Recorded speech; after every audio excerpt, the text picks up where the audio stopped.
Welcome to Fiction Audiobooks. If you enjoy the content, like and subscribing would be greatly appreciated. If you have any recommendations for novels, comment below. Please join my Patreon at https://www.patreon.com/fictionaudiobook. Chapter 311, Interlude 21. Seraphal Leviathan POV. Even after having gone over everything multiple times, we still just sat there silently reading through the stacks of reports we had on our desks. What a nightmare the past few days turned out to be. The only reason I hadn't ripped Azazel's head off yet was the fallen angel we had tightly secured. Not to mention all of Kokobeel's wings were torn out. That couldn't have been pleasant. Tearing a devil's wing out. Painful as all heck, but they would eventually grow back with some healing.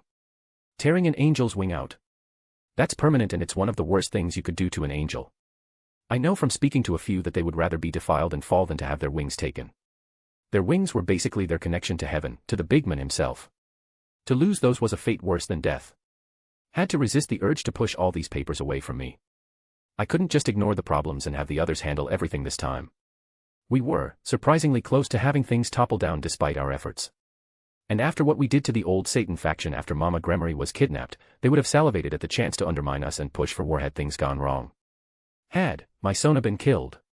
Seraphal. Huh. I looked up to see Ajuka giving me a look. It's getting cold in here. I looked down at my hand. A little bit of frost had gathered where it was touching the table. Oh, sorry. I chuckled awkwardly, going back to my papers.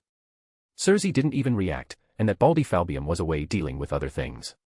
Which, translated to, he was too lazy to come all the way over here. Granted, he was sitting at the borders with the fallen faction, acting as a deterrent, but still. Lazy bastard. So, for now, it was just the three of us. At least I don't think I was the only one getting angry the more we read. It's funny, we knew what happened, after talking to everyone involved, mostly everyone that is. A certain group decided to disappear before we arrived, leaving us with many, many questions. But what were we supposed to do, go walk up to the yokai and demand some answers? Yeah, that'd go well, especially after they just saved our behinds. Not to mention we apparently know very little about them now. Geez, it wasn't even 6 months ago that the yokai were ignored because they were so insignificant.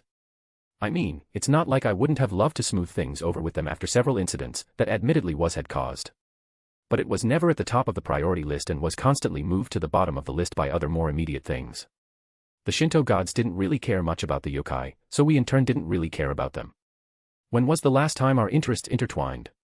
Or that we actually needed something from them?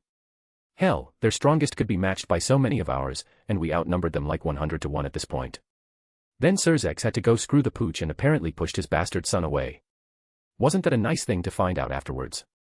Oh, by the way, I have a son I didn't want to care for, so basically abandoned him in the human world. Don't worry, he's basically a human so it doesn't matter. What's this? He suddenly popped up throwing hands with a god. Fucking Serzex, I ought to smack him, again. How much bullcrap have I had to deal with because of his inconsequential half-devil son? And I work foreign relations. Even Ajuka's been more than annoyed at having to deal with some of the domestic stuff. He's the unofficial moderator or whatever for the DevielNet. He's been running some PR control since things have blown up, but it's like only putting a band-aid on a cut-off arm. If we hadn't taken full advantage of pushing the old Satan faction back, they would have blown this up even more and we would have been in a much worse position. The hypocrites despise non-pure devils, but they'd gladly tote him around if it meant sticking it to Old Red. I skimmed over a document that listed our total losses from when a large group of fallen angels attacked one of our outposts along the border. 347 dead, 1021 wounded. No notable names, so the old foggies wouldn't kick up too much of a fuss, but this was just one of dozens of clusterfudges that popped up over the last couple days. Ugh. I let my head fall to the table, knocking away a stack of papers. Do we have any good news? Anything? I'd take a kitten being saved from a tree right now. Because if I have to read one more report of how many we've lost, I'm going to strangle Azazel when he finally shows up. I suggest not reading pages 201 to 314. Serzex winced, pushing a few papers to the side himself. I move that we replace myself with Baldy. All in favor? Denied. Double denied. Ajuka snorted. Mao, I hate this. I huffed, picking up another few papers in my hand as I began reading more reports. But seriously, any good that came out of this mess? We did discover a few bases that had been infiltrated by the old Satan faction. Coincidentally, they were hit by the Fallen. Ajuka replied, not even looking up. Which gave us a couple possible leads towards this Cows Brigade and their operations. We didn't even find anything significant from turning over all those other places before. Did we really get lucky from something like this? Don't know yet, we haven't had time to investigate with the more immediate concerns right now. I furrowed my brow at that. What's the word with his brightness? Michael is still coming to the talks we have schedules. So far, those haven't changed, but he requested some accommodations which we conceded to. Instead of it being just a handful of us, he is bringing along some other seraphim to back him up. Oh my me. I let out a whine. Please tell me he isn't bringing Metatron, he's so cringy, and not the good kind. Ajuka snorted again, and I could tell he felt the same way. No, it's not Metatron. He's bringing Gabriel and Uriel along with a few hundred angels. Well, can't really blame him. I grumbled. The talks we had been planning for years and we finally found common ground enough to talk about peace. And they almost imploded by Azazel's stupid subordinate. The fact that Michael was still willing, even with some concessions, was good for us. Still, the trust between us right now was flimsy. And we were in a really weird spot where neither side could really afford an open war. We had recovered our population significantly, but we still lost so much between the Civil War and the Great War. If it came down to it, I doubted the Pillars would survive another huge crisis. And on Heaven's End, their population was still all but the same, if worse off since they can't really get more angels. But damn if they don't have a gun to everyone's head. If we truly fought, no one would win. We would push Heaven far enough, and they would simply point all that stored power from being the most popular faith in the world. And it would come right down on our heads.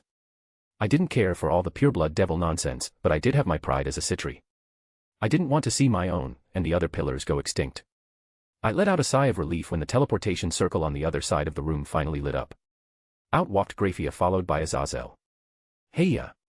The fallen angel cheerfully greeted, only to be met by silence. Tough crowd. Azazel. Ajuka gave him the same look he did me. Yeah. The fallen angel sighed. Just a habit at this point. He found a seat opposite of us, falling into it with clear exhaustion on his face. Sorry I'm late, the meeting with Michael took much longer than expected. And what's his stance? Ajuka asked, turning his attention fully to Azazel.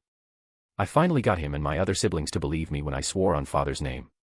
That and I offered to go up to heaven and hook myself up to the big chair and do it again where there's still enough juice left to smite me if I did lie about it. So, Michael was willing to talk down the church and the other angels? Sir Zekas asked. It was a close thing, but yeah. Azazel sighed again. You know how the humans are, so quick to raise their swords. I had to offer a lot of concessions and very publicly. Honestly, it was mostly about them verbally ripping into me that settled the fanatics. That and the fact that I handed over half a dozen sacred gears of decent power.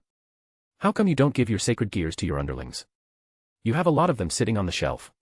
I never really understood that. Angels can't use sacred gears. Azazel blinked, staring at me. Did you not know that? I just shrugged. Never really cared to ask before. Thought it was something about your beliefs or whatever. Puffed, yeah right.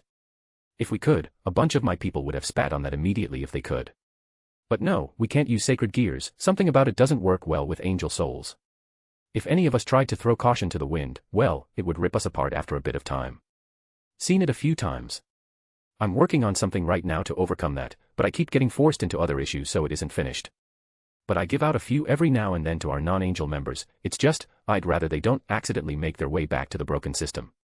Made sense, I guess. So you smoothed things out fully? I asked. I wish. Azazel rubbed the bridge of his nose. It's going to be a while before things go back to how they were. Even ignoring the Vatican attack, which got scarily close to succeeding, 13 cardinals were attacked, 4 of them are dead. Oof, yeah, Lightbright himself probably is having a hard time settling his human followers. Ajuka shuffled through some papers. Yes, I have the report here. 2 of the attacks were with fallen angels disguised as devils, which in turn had a group of more stringent believers immediately decide to counterattack after we supposedly failed. Yeah, just one of many other fuck-ups throughout the day. Honestly, only about half of them were actually false flag operations set up by Kokabeel. The others came about by him playing each side against each other. We're lucky that Lucifer Jr. didn't just kill Kokabeel, otherwise we wouldn't have a good scapegoat to parade around. Azazel shook his head in annoyance. It wasn't just devils and angel either, you know. He made sure that we were attacked too. The fallen I had assigned here were killed and made to look like it was devils. among many other bases and outposts I had set up across the world. Hee, Lucifer Jr. seeing that nickname for him always made me giggle. The ones you told us about beforehand. Zelretch narrowed his eyes. Hey, I stuck to that agreement, don't get all Michael on me.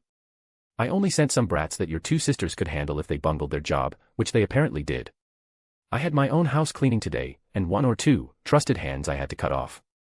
Kokabeel had apparently usurped their command without me even knowing. I remembered now. He asked us to send some of his mooks to watch over a few sacred gear users he supposedly identified. It wasn't strange in of itself, he did that all the time. Being around our siblings though, that was always call for concern. In the end, we felt like it would be a good learning experience for Sona and Rias to manage their territory with the hostile forces nearby. Of course, it was supposed to be all smoke and mirrors. Our only saving grace, pun intended, is that no one of worth was actually killed. Sure, we lost a lot of people numbering in the thousands, but no one with enough clout to kick up a fuss and cause any long-term problems. We're going to have to settle down the more hot-headed people under all three banners, but we can walk away from this relatively unscathed if we do it carefully. The fallen angel added. We're lucky that Zekrom was willing to side with us. I don't think he wants an open war either, but it's hard to get a read on him sometimes. Zelretch let out a sigh. Had to promise him a few things, but he's keeping the older members from causing problems. He suddenly had an interest in Wilhelm. Ajuka added. He wanted a meeting, but we couldn't guarantee that. Well, the kid's a hot commodity right now. I kinda regret how I went about things last time. Didn't think he'd be the one to save my hide. Now I'm going to feel like an ass when I go apologize. Azazel looked thoughtful. Oh well, should we get to the down and dirty details now? Zelretch looked at Grafia and she stepped over, handing him a stack of papers before silently going back to the side. That's the best report we have right now. Zelretch explained. We're still trying to verify some things. But right now, we're just assuming it's all true and preparing for any worst-case scenarios. Best report. There should have been a lot more witnesses, right? Azazel asked, not looking up, but skimming the papers in his hands. My Sonatan gave the most comprehensive one, so that's what we're working with. We cross-referenced it with the others. We had them each give their own recounts and then compared them. But this is the best we have right now. My Sonatan, always so good at this kind of thing. I can't wait until I can steal her away and have her do all my paperwork. Wasn't Milf Gremory also there? Why isn't she here explaining things? Azazel asked, looking up. Please don't refer to my mother that way. Zelretch sighed. And to answer that question, I would happily be the one to say it. I knew Zelretch was too embarrassed to. Apparently, Mama Gremory got a little close to a certain junior. I giggled. Azazel opened his mouth and closed it again as if to process that. Nice. Right. I agreed. Time and place. Ajuka grunted. It's important. I said with a completely straight face. Why else would Wilhelm come save our sisters if he wasn't banging your mom, Zelretch? Ugh. Zelretch dropped his face into his hands. Please don't say it out loud. All right. I rolled my eyes. He would have happily joined in if it were anyone else. But seriously, we got lucky. She said that both our magic phones didn't work and any attempts at teleportation were cut off. Somehow Wilhelm overcame that when she called with some strange gem. I heard something similar about him before. I think he has a method of teleportation that I'm unfamiliar with. Azazel tapped his chin. Not just you, go to page 12. Ajuka replied. I also can't seem to understand it, and I'm guessing this group is increasing. Azazel flipped through several papers and his eyes widened.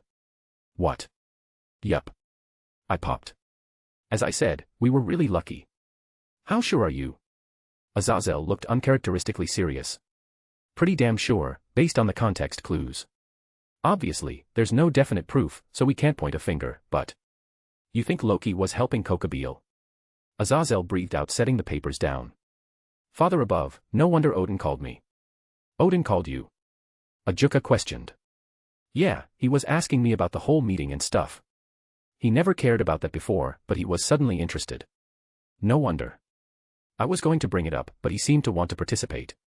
As an outside party, or an extension of the Norse pantheon. I narrowed my eyes.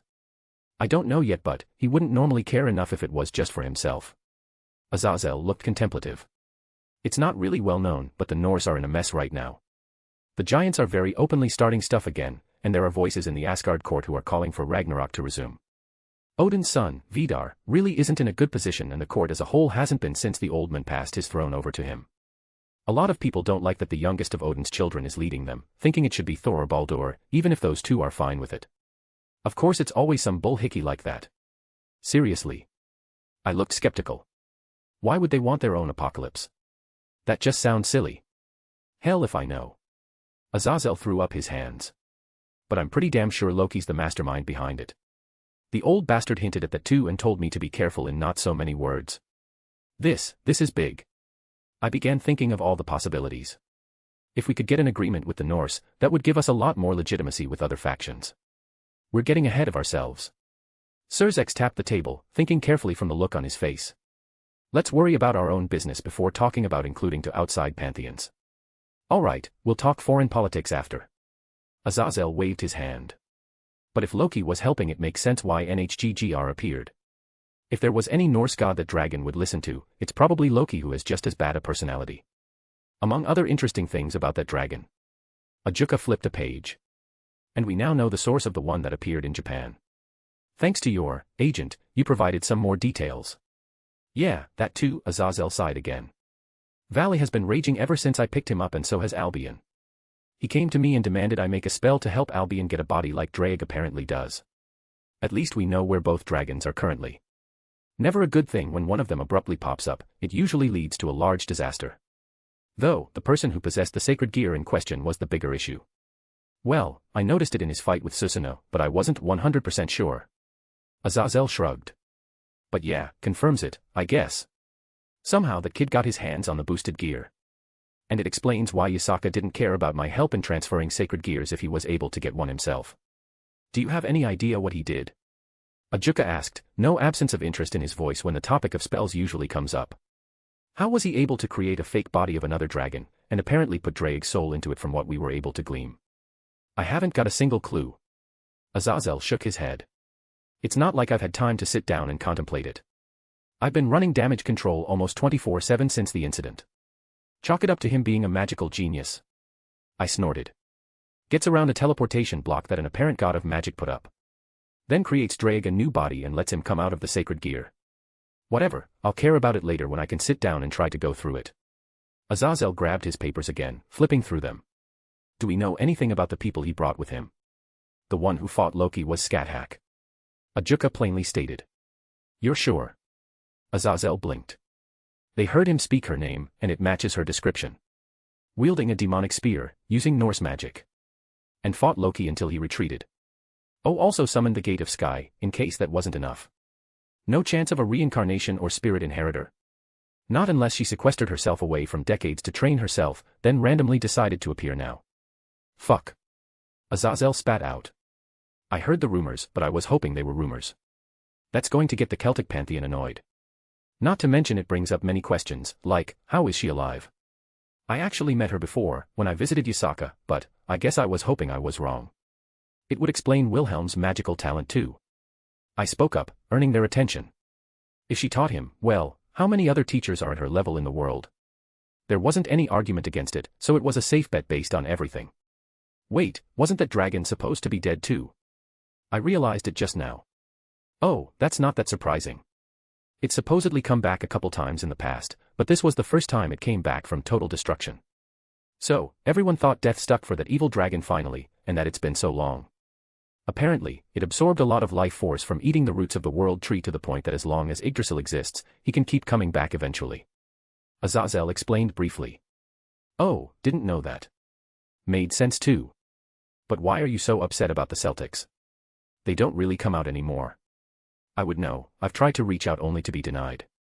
You didn't hear this from me, but Michael had been in talks with Luff and Odin when the Fae first started appearing, before the whole mess in Japan. They've been popping up and they all agreed to pull resources to push them back out. It's the first time the Celtic pantheon had made any overt moves in years, no centuries, and they have a sort of agreement with Heaven, so it's going to carry over to us most likely. I remember hearing something about Heaven having agreements with them. It's one of the reasons that even the human side of things didn't see their culture completely destroyed and that even the church left important places and religious practices of theirs alone over there. Zelretch commented, tapping his finger again. Yeah, in return, Luff agreed to lend a hand every now and then. He got along with Dad pretty well back in the day. Probably because they're similar deities. Azazel replied. This is the first I've heard about the three-way agreement. What kind of support are they offering to each other? Ajuka asked.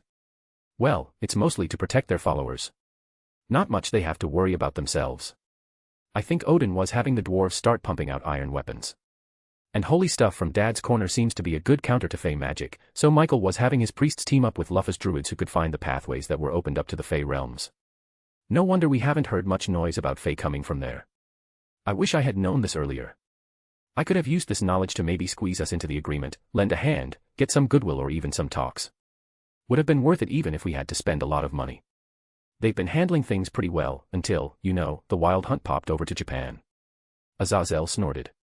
I think we're getting off topic. Zerzek stopped his tapping, shifting in his seat. Yeah, where were we? Azazel went back to the papers in his hands. The girls he brought with him. From what Sona and the rest said, they looked intimate. I offered. I asked Mama Gremory, but she just said it wasn't her place to say. So the kid has a harem already. You must be so proud. Azazel smirked towards Zerzek. Maybe if his mom wasn't a part of it. I giggled again, making the red-headed Satan double facepalm. Can we focus? Ajuka interjected. I'm always willing to focus intently on MILF Gremory. Azazel's eyes sparkled in amusement. But yeah, important stuff. We can admire Zerzek's mom after. Well, I've admired her once or twice myself and had to change my panties afterwards. Zerzek just opted to sigh again, ignoring the fun poking. Ajuka wasn't actually getting annoyed, which made me think he also found it funny. But he was keeping a straight face through it. That or he just realized the situation was completely crap and was letting us have our small bit of fun. Moving on. Ajuka finally decided to end it. Let's talk about the Excalibur fragments that turned up. I'm sure Michael is going to be interested in what happened to them. Well. Azazel scratched his head. Kokobeel was actually with me when it first happened and I honestly had no idea he was the one who stole them. Thankfully he didn't get all of them, but it was enough to apparently reforge a portion of the original thing. Did Loki help remake that thing? I questioned. Otherwise, I don't know why they haven't remade it already. They already had a lot of different holy swords in their vaults, I don't see why they would keep it in pieces when a stronger singular sword would most likely be better. No. Azazel grunted. The form he took, to look like a priest. Sona and Rhea said something about that. And one of Rhea's peerage members said he recognized the priest.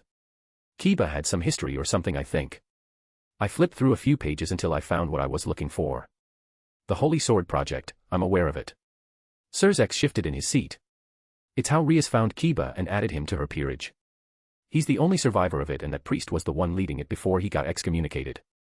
They experimented on kids to see if they could give them the holy power to wield holy swords. I wouldn't be surprised if he was the one who remade the sword. I haven't been able to investigate, for obvious reasons. Azazel sighed. But that's right, that guy was thrown out a while ago, but Kokobeel, in his infinite wisdom, thought it a good idea to secretly reinstate the majority of the excommunicated priests that he brought with him to further inflame everything. I think Loki killed him at some point and started running around with his face, hopefully only in a metaphorical sense. Sona said that there was another mad priest who wielded the sword, and when we reached out to Michael in an official capacity, he denied that they were working under the church. And he also littered the outside of the school with the corpses of his henchmen. Subordinates, or whatever you wanted to call them. All the excommunicated people he grabbed hold of, he thought it was good enough to just have their bodies be present when he tried to kill Sona and Rhea's. Unfortunately, Michael was intent on retrieving the sword but we didn't have possession of it currently. Any word on the one who took the reforged Excalibur? Zerzek asked. Nope. Azazel popped. The little lady who took it, according to your people, is the same one who wielded a sword that apparently put that one to shame. And that's not even mentioning the sheath that turned into a shield. Honestly, I'm starting to wonder if Dad was the one who ripped off the real thing here. There was a strange silence that came over the room. The whole Excalibur wasn't something to be dismissed. If wielded by a competent person, it was a threat even to us if it was complete. From what we were able to glean from their fight with the makeshift version, it was still diminished from its prime. Maybe adding more pieces would increase its holy power. It left me breathless. Ajuka read off the paper in front of him with a tired expression as he shifted back to us. The holy sword didn't burn them even when they got swept up in it. He furrowed his brow in confusion. Hey, don't ask me, I really have absolutely no idea. She called her sword, Excalibur. And no way was Dad's toy putting out that kind of power. But on a side note, we have a pretty good idea of what happened to the Pendragon family a while ago. And Michael is also more than aware of such an absurd burst of holy power, and he's scratching his head too. So does this mean that the yokai are linked to the Pendragon family? I bit my lip, voicing my thoughts out loud. Neither were anything of significance previously, but with how things suddenly turned out, we had to pay attention to them and their allies at this point. Worth remembering, but unimportant right now. Ajuka replied before looking at Azazel. So you have no idea about this holy sword? Neither does Michael. No idea. Azazel shook his head. Believe me, if Michael had a weapon like that, it wouldn't be unknown. He's probably interested too. I quirked an eyebrow. Oh yeah, I promised him I would try and look into it. Maybe we can use this too. So we have absolutely not idea. Zelretch rubbed the bridge of his nose. Something that powerful right under our noses, and not a single one of our factions knows. Yeah, it's weird. Azazel shrugged. Which seems to be a habit when it comes to him. Ajuka adopted a contemplative look. Every time I try to analyze that magic he uses, it comes back with stranger results and I can't get anywhere with it. It seems like many strange and inexplainable things keep happening around him. Preaching to the choir here. Azazel grumbled in response. I'm still stuck on how he managed to bypass Dad's prison for Drake. That should definitely have been impossible, but it's not even the strangest thing I heard about that whole fight. Right, we'll get to that after. Ajuka looked back down. Two more strangers, a blue-skinned woman. I believe she identified herself as Jin. And she looked almost exactly like her name Sake. They come in all shapes and colors. I haven't seen a Jin since that one I hooked up with when the church was still crusading. Azazel smiled wistfully. Don't know why she would name herself after a race though. I thought they were extinct. I frowned. The church did a number on the region when, as you said, they were crusading. Nah, there's still a few hundred here or there. Azazel shook his head. They just don't like connecting with any other factions. Too many times they've been taken advantage of. Yeah, I could see that. According to everyone present, she showed a masterful use of magic. Zelretch looked like he was rereading a few pages. How many fallen were bombarding them only for her to hold it off without much effort? Yeah, impressive, I guess. Though, Kokabeel didn't have many powerful subordinates. Most of his legion were two winged angels with the random four-winged one thrown in. I think he preferred that, to be honest. Was it always like that? I questioned. Oh yeah. Azazel's eyes lit up with a hint of nostalgia and even a little pride. He was one of heaven's best generals. He would take in the weaker of our numbers and lead them to defeat much more powerful enemies. Azazel let out a sigh. I guess he couldn't ever let go of those days and didn't know how to live if he wasn't warring again. I might feel pity for him if he didn't try to restart the war and was going to get my Sona killed to do it. And the last and maybe even more problematic one. Ajuka frowned and I couldn't help but feel a similar sentiment. The woman who for some reason, Indra decided to lend his weapon to. Azazel snorted in barely held annoyance. No idea what that ass is thinking. He despises us and now he interfered in some way. I think he could match Pops when it came to his future sight, which makes him all the more confusing. You think he had another kid? I asked, looking around the room. I know that the gods these days try not to make any new demigods, but one pops up every now and then.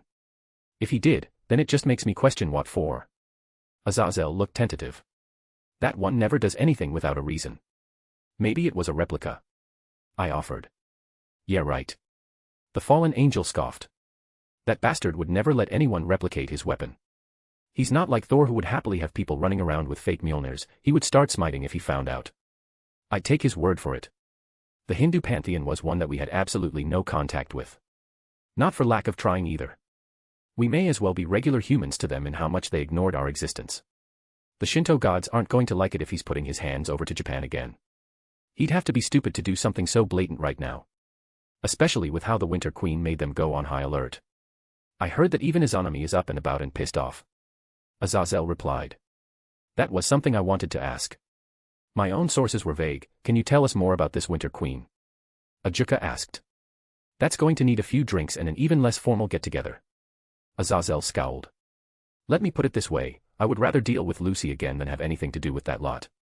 At least with Lucy, you could count on him to act evil for the sake of it, or to do whatever he could to spite Dad. The Fae, though, they're fucking bonkers and you never know what ridiculous shit they are going to do. Only that you'll regret it in the end. That didn't bode well. At least we don't have anything to do with them, so we can just watch from afar. Well. I clapped my hands. Time to talk about the man of the hour himself. I happily declared, though everyone else looked like they were sucking a lemon. Apparently, he's the new Red Dragon Emperor. I'm sure we're going to get very little flack for him not being with our faction after that reveal. I don't think my sarcasm was missed. We were already getting called out on the fact that Wilhelm wasn't part of the devil faction, and it was obvious. Another devil that could fight gods, and he wanted nothing to do with us. The old Satan faction didn't even need to do anything, most were pissed at that. It was no secret devils worshipped power, and to know that we missed out on such a powerful devil, well, people were angry. Especially reincarnated devils or half-devils. Both of which lacked any significant representation in our government. Not that we didn't have their best interesting at heart, relatively speaking. But who could they point to and idolize as one of them? I don't think the kid even knew that he had such a huge fan following in the underworld. Maybe if Mama Gremory kept screwing him, he might come around to us. Should I ask her? That would be a fun conversation. Hey, Mama Gremory, we need you to spread those amazing legs of yours for the betterment of the devil faction. Hell, I'd join in if it meant it would work. Well, admittedly, I just want to take that woman for a ride myself. Kind of jealous there. She turned me down back when she was still with her husband, before Rias and Sona were born. I never really tried anything since then. I guessed it would be weird since she had seen me a bunch of times when I was a kid. And with what Lady Gremory said before, and what we've witnessed thus far, he appears to be a very masterful magician. I would call him a genius at this point, and that might be too light a word. How long ago was he just living a normal life without any supernatural awareness? Ajuka also commented. Yeah, that's a little hard to believe. Less than a year. Less than a year ago he was a kid who didn't even know he was a half-devil, and now he's taking out seraphim and fighting gods. That made everyone go silent again. How long did it take us to get to this level? And we haven't even seen him use the boosted gear to its full capabilities. How strong was he exactly? It's interesting and everything, but I'm focused much more on something else, something both Michael and I shared confusion with. Azazel finally spoke up. Oh right, that. I felt a headache coming on. The fact that he apparently wielded the strongest holy weapon Father ever made, and used its balance breaker, becoming an angel while it was active. Azazel looked utter dumbfounded as the words left his mouth. Do I really need to say how impossible this should have been? Half-devil, full devil, just touching the damn thing should have turned him to ash. I don't care if he's fighting gods. That's just not something you can ignore. First the sword, and the spear now. Ajuka spoke up. Is it possible they discovered a way to prevent devils from being affected by holy power? And that was a chilling thought. Not so much that I wouldn't love to have such a thing, but the idea of it would lead to, well, or probably. If devils suddenly lost their biggest weakness, would they be content to allow heaven and the fallen to dictate any terms to them? Not to mention that Michael and co would do everything they could to stop that kind of information from spreading. Does he share a similar theory? Ajuka looked rather serious, and it's obvious he came to the same conclusion that I did. He would be stupid to not consider it. Azazel said plainly. And the theory only gains credence due to what happened to Kokabeel. You said that he was completely stripped of his holy power. Even if his wings were gone, he should still be full of the stuff if diminished. Yeah, he barely felt more than a human to be honest. I replied softly. He's going to try and ask for the spear back, from us, isn't he? Serzex asked. Azazel winced, showing that Serzi hit the mark. He does know that we have nothing to do with him, right?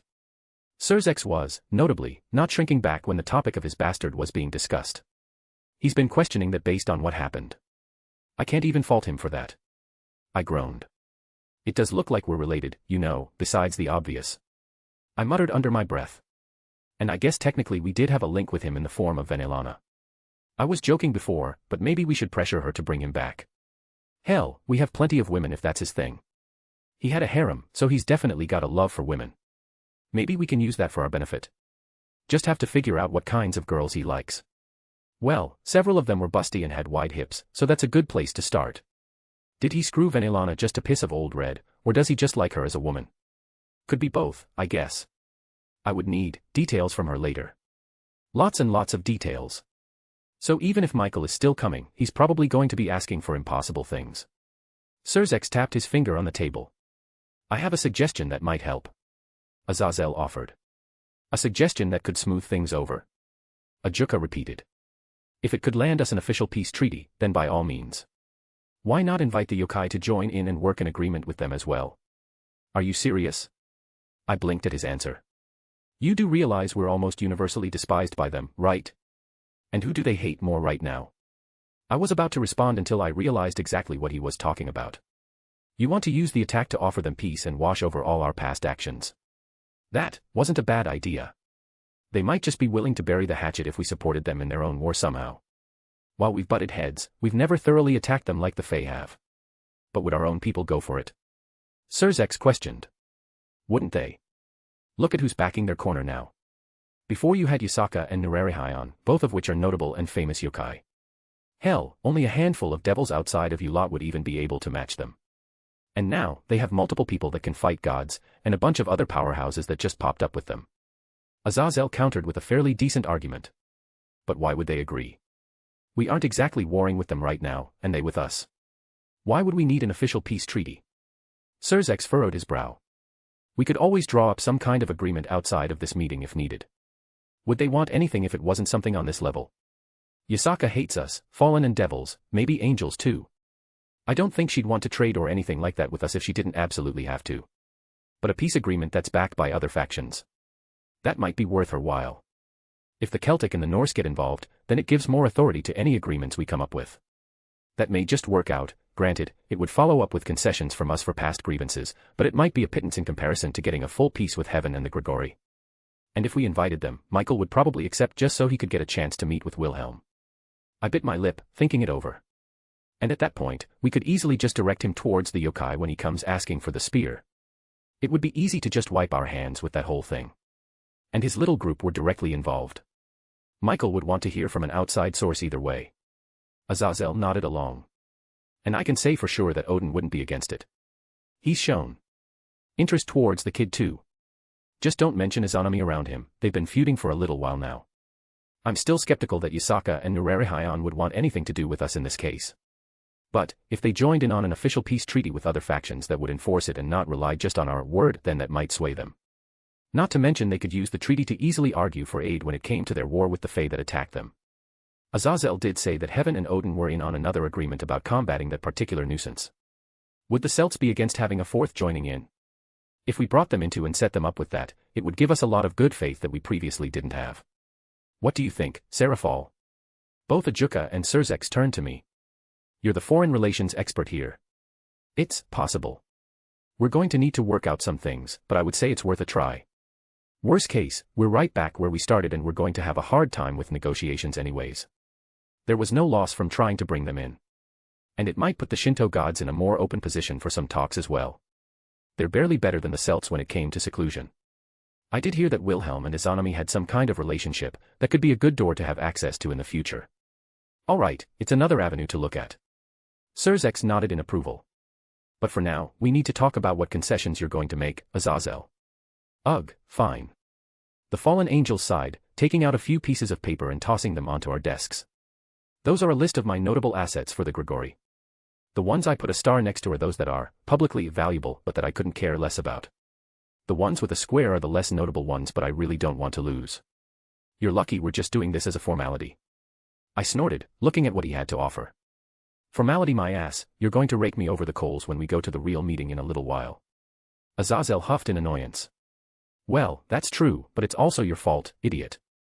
It was just best that we got ahead of everything before presenting Azazel to the council and publicly shaming him like the church did to make our people feel better. We're still trying for peace, we didn't want to actually cause huge tension between both factions. We knew that he wasn't involved but we still had to be seen punishing the fallen angels for what happened. It just so happened we were going to get some nice new stuff in the process. As fun as this was to watch Azazel sweat as we carefully went over his stuff to take, I was more concerned with the upcoming peace talks that were going to be held. It was shaping up to be a much bigger event than we had initially planned. Oh boy, longest chapter and I'm really late. Got no good excuse, was caught up looking into the latest WoW expansion after not playing for like 10 years. So, something I wanted to talk about because people were getting upset about the whole aura thing last chapter. Let's assume the worst case scenario, it becomes an easily accessible thing for all of devil kind. What exactly does that change?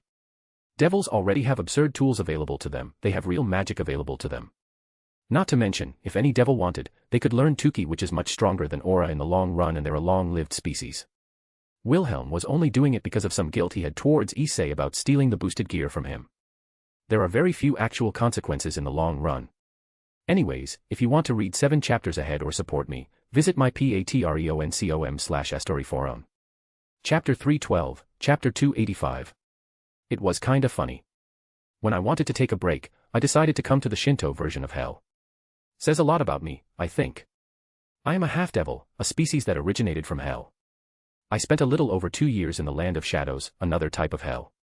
And now here I am in the Shinto hell. Technically, the colored rooms is also a type of afterlife as well, if you look at it from a certain angle. And ignore every other aspect of it. Okay, I was reaching there. I came upon an out-of-place house in the middle of this desolate realm. I took my time walking up the path that led to the door. A woman greeted me in the doorway. Wilhelm. The strange woman spoke my name, a look of confusion on her face. Are you narrating yourself? Maybe. I forgot how much of a dork you are. Who spends all their time on the internet? I raised an eyebrow. She playfully swatted at me with a huff. What are you doing here? What are you doing here? I countered. Weren't you supposed to be in Kanto?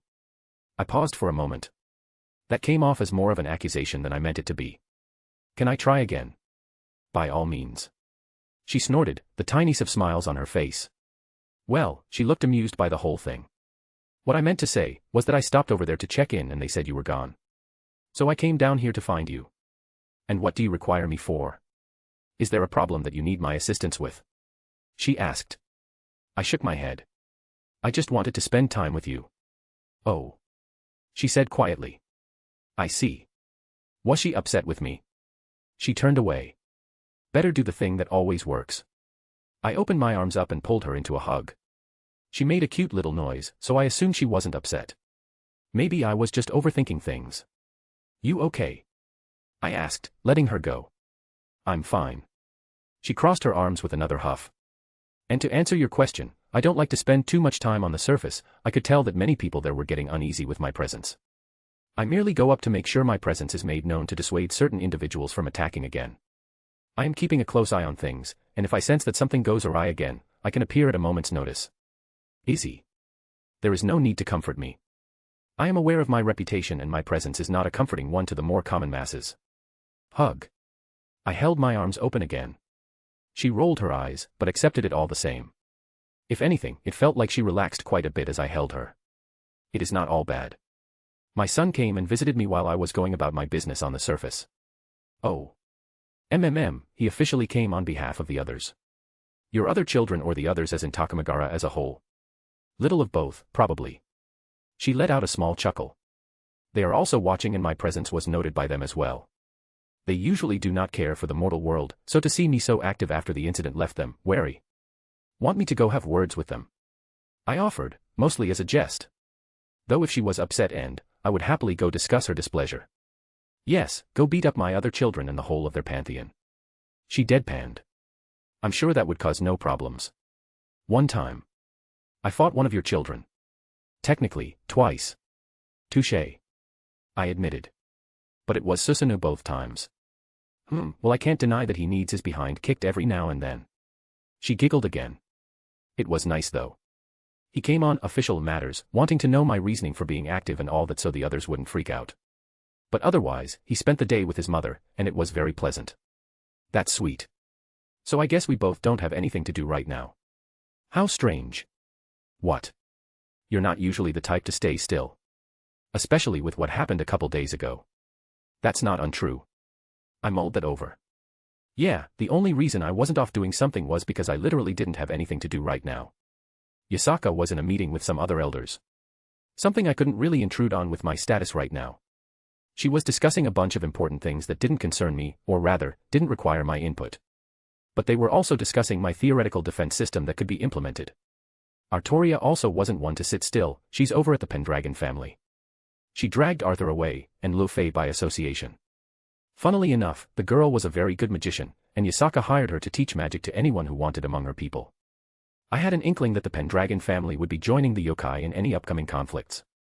On a side note, I forgot to ask what she did with the Excalibur thingy she took. Maybe Mordred would like to play with it. Well, it didn't concern me. She would do with it what she wanted as it fell to her as the alternate to the original wielder. If Heaven couldn't hold onto their toys and lost them so easily, I wasn't going to go out of my way to say anything to her. Reiko was being best aunt right now. After we walked Kuna to class, she stayed behind to do her usual thing with them. And those kids adored her. Scathack told me how they were cheering her on when she joined in on the little tournament during the festival. And speaking of Scathack, she's doing her own training with Yasaka's people. prepping them for the inevitable war that was going to come. Jin was in Skyrim right now. She said she was gathering some stuff in preparation as well. What she's getting up to, who knew? But I didn't think it would be good for our relationship if I questioned her every move. I wanted her to feel like she could go and do what she wanted without needing to have my permission. And of course, Meridia was doing Meridia things. I had some calculations running through Mirage right now in an attempt to backtrack the Fey portal, but I don't have much confidence in that particular method I devised. However, the data would be beneficial for future attempts. Honestly, I'm de-stressing right now. After almost seeing Venelana die, I don't feel like I can commit myself to any project at the moment, and I was just doing busy work in the meantime. I'm still pissed off and have a feeling of anxiety that's making me check in with her every so often. I sat down on the steps leading to her porch. As much as I just wanted to hold her and not let go, she did have another family and responsibilities. I'm sure the whole thing was a huge fire for the devils and they're trying their best to put it out right now. I can imagine. Besides your own obvious interests in what happened, there have been noticeable ripples throughout the supernatural communities. Izzy joined me, scooting close. But how is Venelana doing? She shook it off easily enough, or she's very good at hiding it. I think she was much more shaken about her daughter almost dying than herself. Does it make me a bad person that I cared more about her than her daughter, going against her own interests? She has lived through many conflicts at this point. I'm sure she's more than capable of accepting such things and continuing. I know. I sighed, slumping my shoulders. So, you know about everything then? More or less. I have been kept abreast by Yasaka as she also learned everything. And I have reached out to my own contacts and been keeping an eye on the flow of information. The devils did have to make an announcement as it was too public an incident to brush aside. Surprisingly, they did credit you with stopping the attack. Woo. I waved my hand flippantly. Did they mention any of the co-conspirators? Are you referring to the god that made an appearance? The one that Scathach suspects to be Loki, yes. After we wound down and settled, we did go over what happened. Loki was the most obvious suspect based on the clues, but it wasn't a assured thing. None, which I don't blame them. It seems it was Kokobeel's intent to cause chaos as well as this nameless god. So, keeping everyone calm is probably the best way to handle things. At the risk of stealing Scathach as prey, I have my own pound of flesh to take. I already released a lot of anger on Kokobeel, but the fact that someone helped him put them straight on my shit list. If it was Loki, he would suffer a similar fate. I just needed to get my hands on him. Well, you may have a chance soon. I told you before that there had been other things happening in other corners, yes. I recall, Titans in Greece, Fomorians for the Celtics, Giants for the Norse, etc.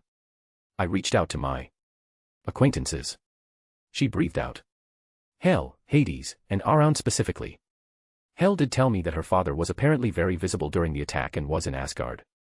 Which does not necessarily mean anything, him being a trickster god. Aran wasn't one I was overly familiar with. Celtic god of death if I wasn't mistaken. Considering he was able to escape under Scathach's nose, I put no faith in that.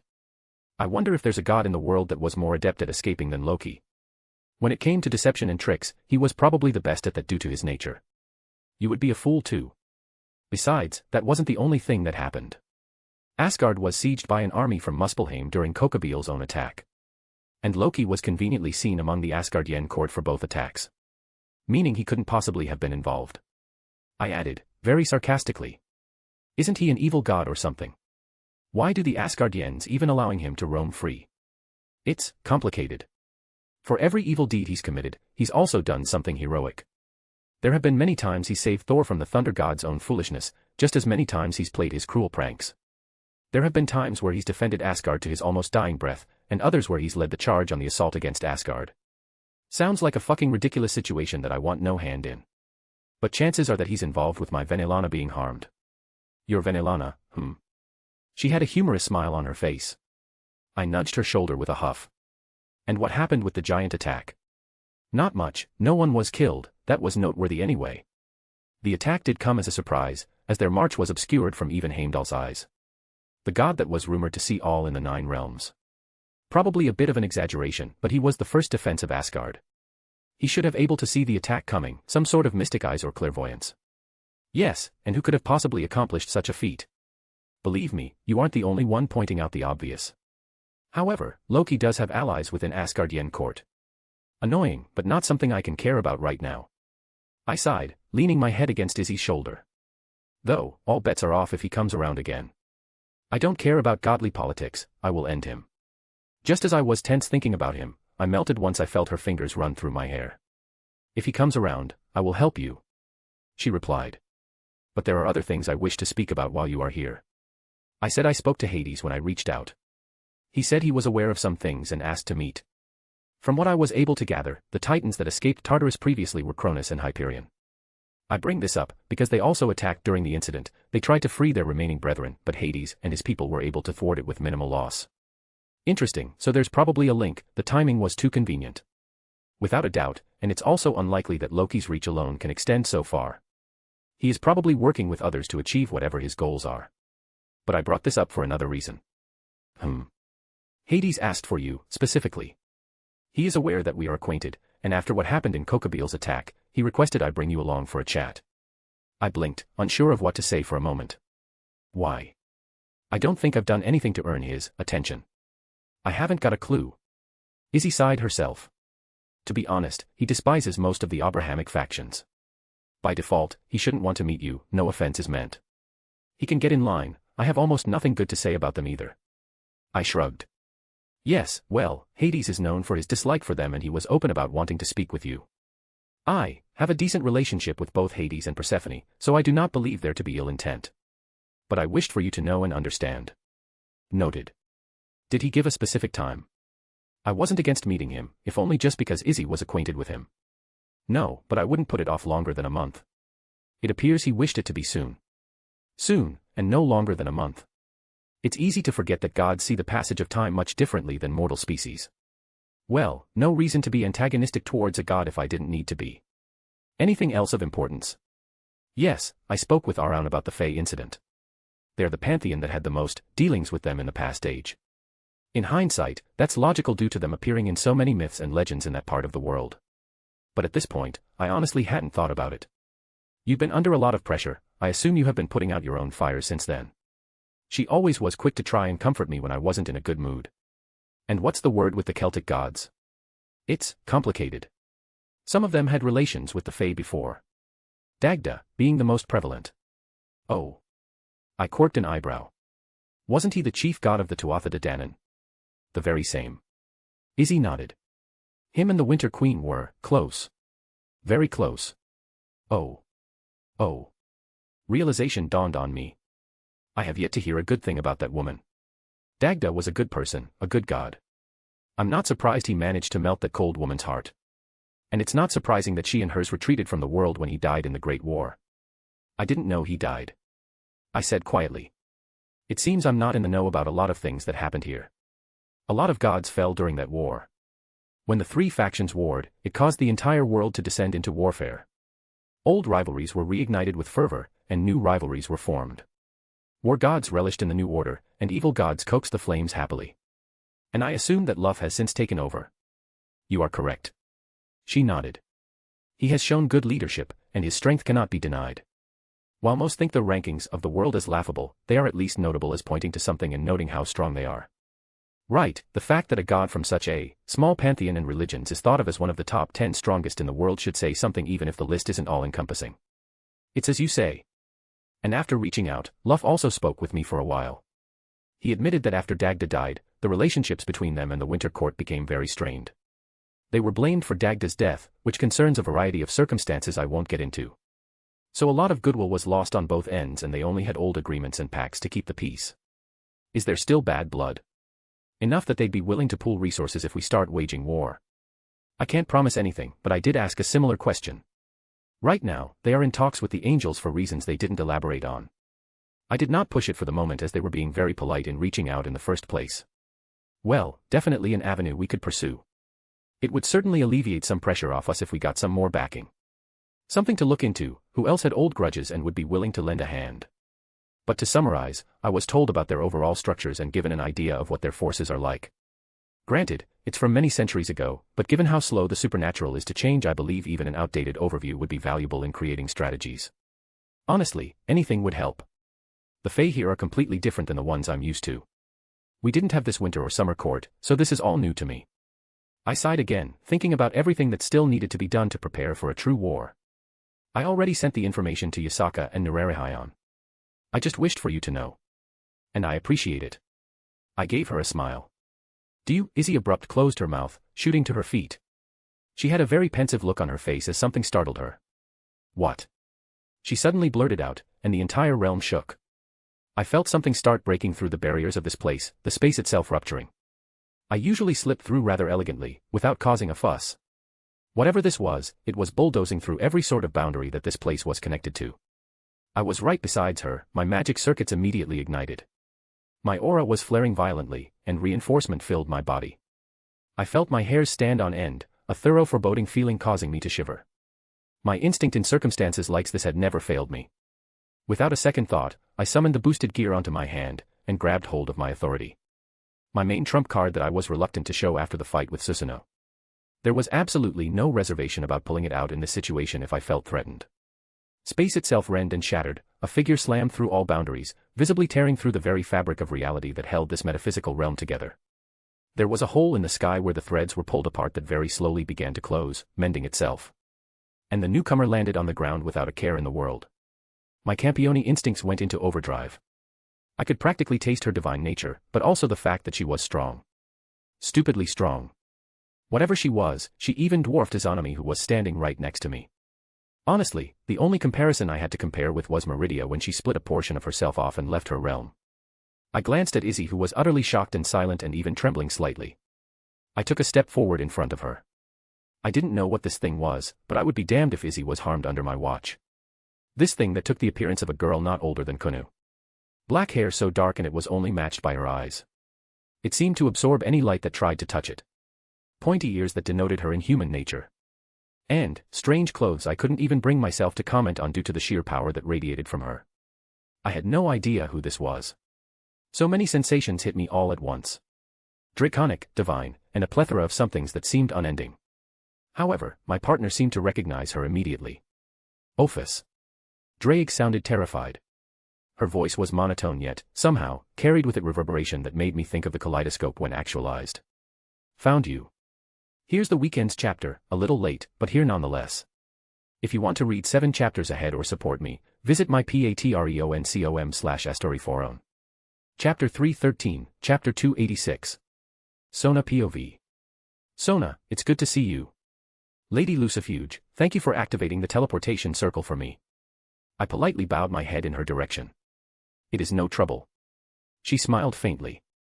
Rias and her peerage are out back, would you like me to escort you? It's fine, I know the way. Very well. I am preparing tea and snacks, they will be ready shortly, please tell Rias when you see her. I gave her one last polite nod as she walked off to the kitchen. I guess formalities were slightly dropped in these circumstances. It's not like I haven't been to this house hundreds, if not thousands of times since I was born. Even if I had thoughts preoccupying my body seemed to carry me through the mansion with ease to the point I didn't even realize I came upon 2 individuals I recognized. Oh, Sona. Lord Gremory perked up seeing me, Lady Gremory right at his side. How are you doing, Sona? Lady Gremory had a very gentle tone as always. I am doing well, Lady Gremory. Always so polite. Lord Gremory chuckled. I'm glad you're safe. That all of you are. He smiled towards his wife, ex-wife. I wasn't entirely sure what was happening there. The way they were sitting seemed to exude familiarity, which wasn't surprisingly considering the length of their relationship over the past centuries. However, it also lacked that sort of intimacy that couples were known for. I supposed it's safe to assume that Lady Gremory's apparent relationship with her grandson was not one that surprised Lord Gremory. It's all thanks to our grandson. Vanillana beamed. I can't wait to thank him properly, again. And suddenly, all my thoughts came to a screeching halt. Even Lord Gremory looked utterly flabbergasted. That was, until he started laughing abruptly. That boy has no idea what he's in for, that's for sure. Lord Gremory seemed to have no mind that Lady Gremory insinuated she was going to be intimate with their grandson at a later point. If anything, he seemed entirely amused by the idea. This family was so strange. But I had no room to talk with my sister being, well, my sister. How many times has she showed interest towards me? Yes, it's thanks to Wilhelm that we escaped alive. I begrudgingly admitted. What a fine man he's grown into. Just look at that, taking after his grandfather. Lord Gremory jabbed his finger at the phone in Vanillana's hand. And he even has his own daughter. Such a cute little thing. Vene, did you pass a message, huh? I'd love to meet him at some point. Lady Gremory let out a giggle in response. I told him already, but with everything that's been happening, it's probably been pushed to the side for now. Lord Gremory pouted. I guess it can't be helped. He's involved in that whole Fae thing right now, and now this. Oh well, just make sure to tell him that the offer is open-ended. Mil ICAs also said he wanted to meet his brother. I'll make sure to say something again, but no promises. That's all I ask. Lady Gremory turned to me. I'm surprised that Serafall let you out of her sight. She only did because I said was coming over here. I couldn't help but sigh. And she still has meetings all day. I was called in earlier again, but she couldn't get away. Again. Venelana raised an eyebrow. I was also called to come in for a couple hours, but this is getting out of hand. How many times have they had you come in? Half a dozen. Lady Gremory frowned. I will tell them to let you rest. It's bad enough what happened, but to be pulling you every which way right after. Humph, I will have words with my son and your sister. And that was one of the many reasons I always adored Lady Gremory. Thank you, Lady Gremory. I said sincerely. It's no problem, Sona. She smiled brightly again. And Rias is out back with her peerage. With another polite nod, I left and continued to make my way through the large mansion. Surprisingly, despite the size of this place, they had very few servants. It was inhabited by mostly peerage members who took up the chores and such. I knew Okita Suji had his own set of pieces and his rook took some duties here to watch over the family under Lord Lucifer's request. And there were others. Lord Gremory's peerage wasn't established entirely for just his pleasure. But there were no traditional servants. Everyone just chalked it up to the Gremory oddness. Though I did hear some rumors, something about the old Satan faction using spies and had snuck into the mansion under the guise of servants long before I was born. I never asked about it as it seemed like a personal and private matter. I dismissed those random thoughts and pushed the back door open, seeing my friend sitting around with several other people. Sona, you came. Rias happily greeted. Her excitement was always contagious. I felt myself smiling back, seeing my friend again. Even if it had only been a day or so since we'd been called in together to give reports, it felt like an eternity. Rias. I politely greeted back. Are you doing well? Yeah, good. I'm doing great. Rias smiled happily, but it felt forced. I've known her long enough to tell when she's in these kinds of moods. She's lying. Aquino, who sat at the table with Rias, said bluntly. Aquino. Rias squawked in embarrassment. I guessed she still felt awkward about it. Letting out another sigh, I took an empty seat at the table. I'm still shaken. I closed my eyes, letting out a breath of air. I thought I was ready for that kind of thing, to be able to fight a real battle. I've ran so many battle simulations, trained with my peerage on many what-if scenarios, yet, we almost died. Rias looked down. Yeah. She whispered. I shared a look with Aquino who shot me a thankful expression. How's Gasper? In the immediate commotion we had forgotten about her other peerage member who always hid himself away. The half-vampire who couldn't control his sacred gear which activated on sight. So he hid himself away. He was scared, obviously. But otherwise, he's not hurt, just shaken too. Rias smiled wryly. Where are your other peerage members? I glanced around and couldn't see them. They're running around doing some training. Rias sighed. Well, I don't think it could be called that, but that's why they claim. I think they don't want to sit still right now. Issei's reaction was to immediately start running around and doing his exercises again. And Kiba felt guilty that Issei almost died to protect him, that he's taking it upon himself to hover over him. Is he still upset about the Excalibur pieces? I pushed my glasses up. Surprisingly, no. Rias looked confused. I guess he is, but at the same time he isn't. I think Issei's little sacrifice brought back some really bad memories for Kiba, so he's coping in the only way he knows how. So his anger right now is overcome with guilt. That needed to be dealt with sooner rather than later. But knowing Rias, she'll ignore it until it's a problem that can't be ignored. It was rude to interfere in another's running of their peerage, so I didn't voice my thoughts. What about Kaneko? Well. Boom. We all turned to see said girl throwing boulders at the two running boys as they screamed. I see. I just blinked. Foo-foo. Aquino giggled to herself with a sadistic look on her face. Era, they're in for a beating. Our Kaneko decided to join them in their training. For some reason, Aquino was practically drooling. Which was a little much even for her. I glanced at Rias who flushed red in embarrassment. I glanced back at Aquino who I think had snuck her hand down between her legs. Opening my mouth, I closed it again. It was best to ignore that and not comment. I've been around Serafall long enough to know certain ways around situations like this. Fallen angel, sadism. Rias glanced back at me with red cheeks and muttered. And it suddenly made sense. Akino's sadistic interests were no secret. Nor was her origin and hate of her father. She was a half-fallen angel and despised her fallen angel father. Seeing another, powerful, fallen angel get so thoroughly debased and beaten. I didn't need to continue down that line of thought. Suffice to say, she was probably still very happy. Have you heard any news? I decided to chance the subject. Probably only what you heard. Brother did mention something about a peace meeting coming up with the other factions. He said not to tell anyone, and that the only reason he told me was that we would need to be there in case the other factions had questions. Yes, my sister said the same. As witnesses, we are there to give our accounts if they call upon us. It's likely that Michael and the angels will want to hear everything from our mouths as well as the reports we gave.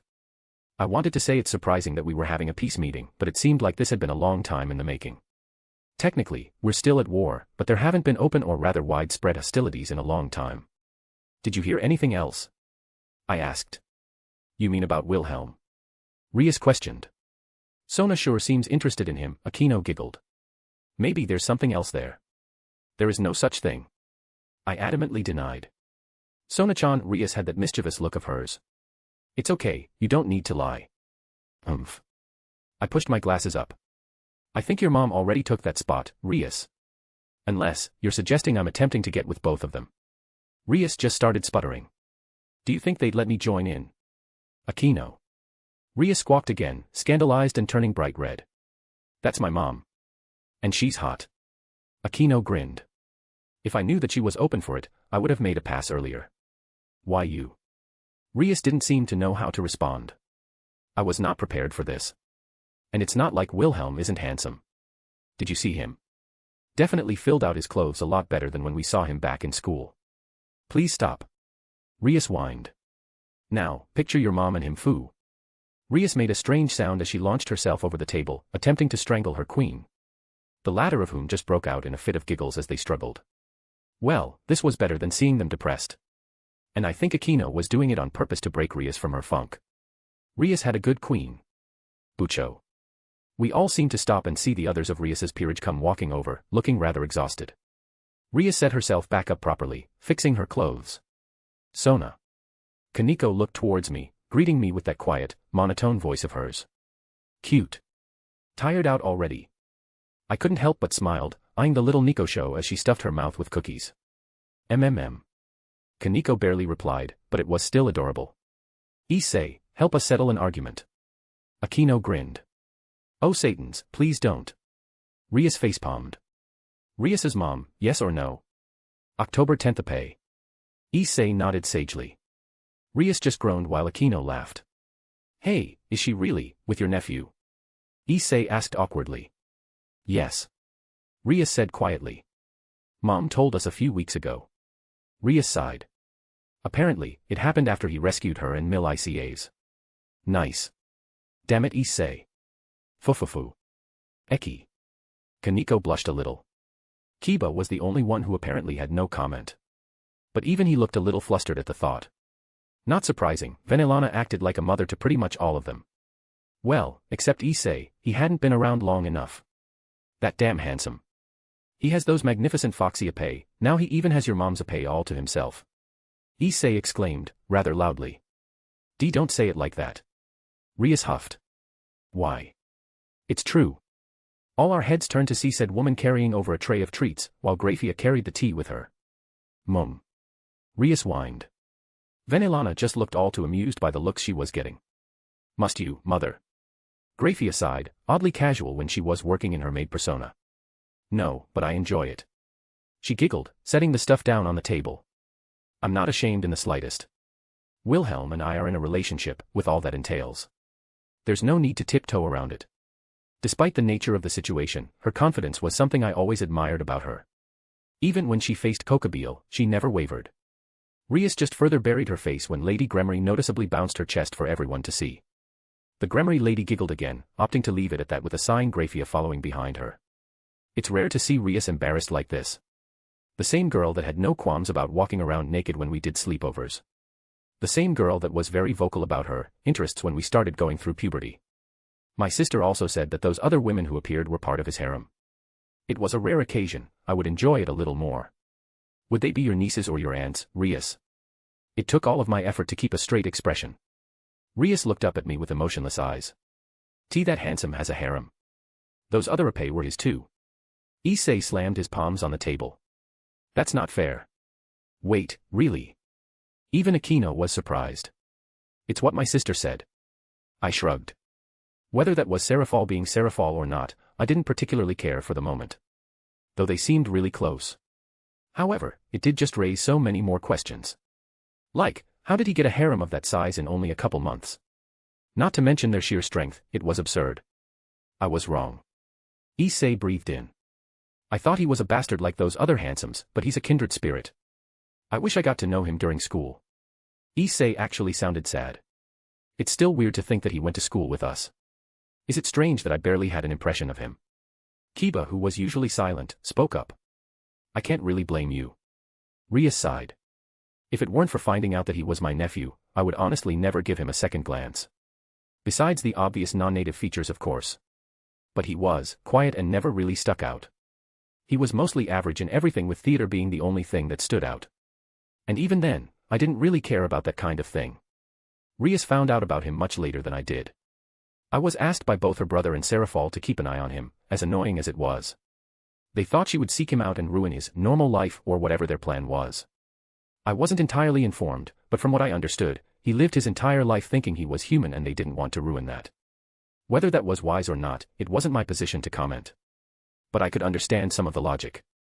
If someone you didn't know suddenly ran up to you, confessed themselves to be your aunt from a side of a family that basically ignored you for your entire life and claimed to be a mythological and evil-aligned being, how well would he take it? The answer was obvious. I just followed orders, however. Well, that almost happened anyways. Rias wasn't one to think things through when she gets an idea. When she first found out, she almost immediately ran over to him and do what she usually does with family. It took a lot of convincing to get her to not run over right away and watch first. After that, well, she lost that initial enthusiasm and felt awkward and embarrassed about approaching him. Rias adopted the same attitude she took with her peerage.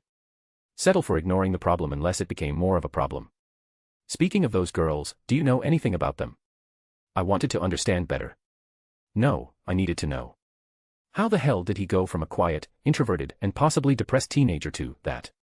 It was only a couple months, and he was strong enough that we were irrelevant in his eyes. He didn't even deem us worth acknowledging. If it weren't for Venelana, he wouldn't have even spared us a second thought. All of them were beautiful, I guess. Rias muttered. But they were all so strong. That blue girl effortlessly shielded us that entire time. Akino bit her lip, that mischievous look about her having disappeared. I kept trying to recreate what she did, and I just can't get it right. And it felt like she wasn't even trying. I was proud of my own magical skills, but that kind of display shook my confidence. And she wasn't the only one, several of them showed an insane aptitude with magic. That sword, what was it? Kiba asked quietly, visibly hesitant to even bring it up. That sword. I didn't even want to think about it because of the way it made me feel. Not that it was something bad, but the fact that even recalling that the light that showered us left me with a warm feeling in my chest. Holy light wasn't supposed to act that way. It wasn't supposed to be warm and accepting of devils. Yet, it defied all common sense. Excalibur. That was the name given, and deep inside, I couldn't rebuke it. Which didn't make sense at all. If that was Excalibur, then what was used to almost kill us by that priest? Why were we told that Excalibur was broken when it was clearly used to finish off a dragon that fought gods? Why was everything so confusing around him? Even Serafal didn't have an answer when I asked her. And I could tell she wasn't simply keeping it a secret. She seemed completely confused as well. You were right about those rumors you told me before too. Rias looked down at her tea. About that person appearing in Kyoto. I looked her up, you know. Her legends and stuff after you got on my case. Even brother basically confirmed it. Scat hack. I breathed out. No wonder she was able to match the god who appeared. Yes, and it was no secret at this point that the person hiding behind the facade of the priest was a god. Serafal confirmed that much. Ah, who's Scat hack? Issei asked. Sounds foreign. And did you say that a god appeared? Like, one from the stories? Ah, Issei's recount wasn't particularly important. So he hadn't been as privy to certain secrets as of yet. Right, we hadn't gotten that far in your education yet. I said all mythologies were real, that does include every other god. You saw a Shinto god appear not long ago, so it's not strange for a different pantheon god to appear. Rias explained. Alright, sorry. It's just. I know, it's a little overwhelming. Rias smiled lightly, not getting upset. As for Scathach, well. She's one of the few humans in history who held the title of Godslayer. I pushed up my glasses, explaining for her. From Irish myth, she was born a human, trained one of the greatest heroes over there, and killed gods. I heard that she died during the Great War, but I am starting to question several stated facts at this point. Issei let out a whistle. What's someone like that doing all the way over here? That's the question, isn't it? I pursed my lips. And from what I said before, Wilhelm is very close to her. Lucky bastard. Issei muttered. And honestly, I sort of felt the same way. I could only imagine the kind of training and knowledge a person like that could pass down. Was she the reason that Wilhelm got so strong? I would admit to being envious. That woman with the big épée and the purple lightning, who was she? Issei asked, looking around. Rias let out a sigh, rubbing the bridge of her nose. We don't know. Dragon. Kaneko said. Even if it was a single word, it was easy to catch her question. Right, and then there's the revelation that Wilhelm is somehow this generation's Red Dragon Emperor. Rias muttered again. One of the strongest sacred gears in existence, a Longinus class. It's common for their wielders to cause a lot of destruction along with its rival, Divine Dividing, that they are usually infamous rather than famous. They both house two rival dragons, Draig and Albion respectively. I gave a brief summarization for her pawn. Oh, so he can summon dragons with it. Issei tilted his head. No. I said plainly. It's supposed to be able to borrow the power of the dragon inside, one known to be stronger than most gods in the world. However, apparently he found a way to summon Draig outside of it. The implications of that, I don't know. And why it looked the way it did, I also don't know. Serafal was scratching her head too. She said it was some sort of magic though. Magic that was able to bypass a literal divine weapon created by the god in heaven. Was that how far he progressed? That his magic was beyond even gods now? How was he progressing this fast? It was frustrating. The more I learned, the more I felt like all my efforts were pointless. And he had the true Longinus as well. The strongest holy weapon in the world, and he could use it like he wasn't a half-devil. I snorted, getting annoyed as this went on. Do we know how he was able to avoid being burnt to a crisp by the holy power? Not to mention able to use its balance breaker and somehow become an archangel for the duration. I'm sure the angels will be enthused by that bit of information. I did not envy my sister's current predicament. No, brother was tight-lipped about it. One of the things he said not to spread around as they talk it over. Rias shook her head. And if he's worried about it, that means others are. Yeah, the angels and fallen might throw a fit if they find out we can become immune to their main weapons.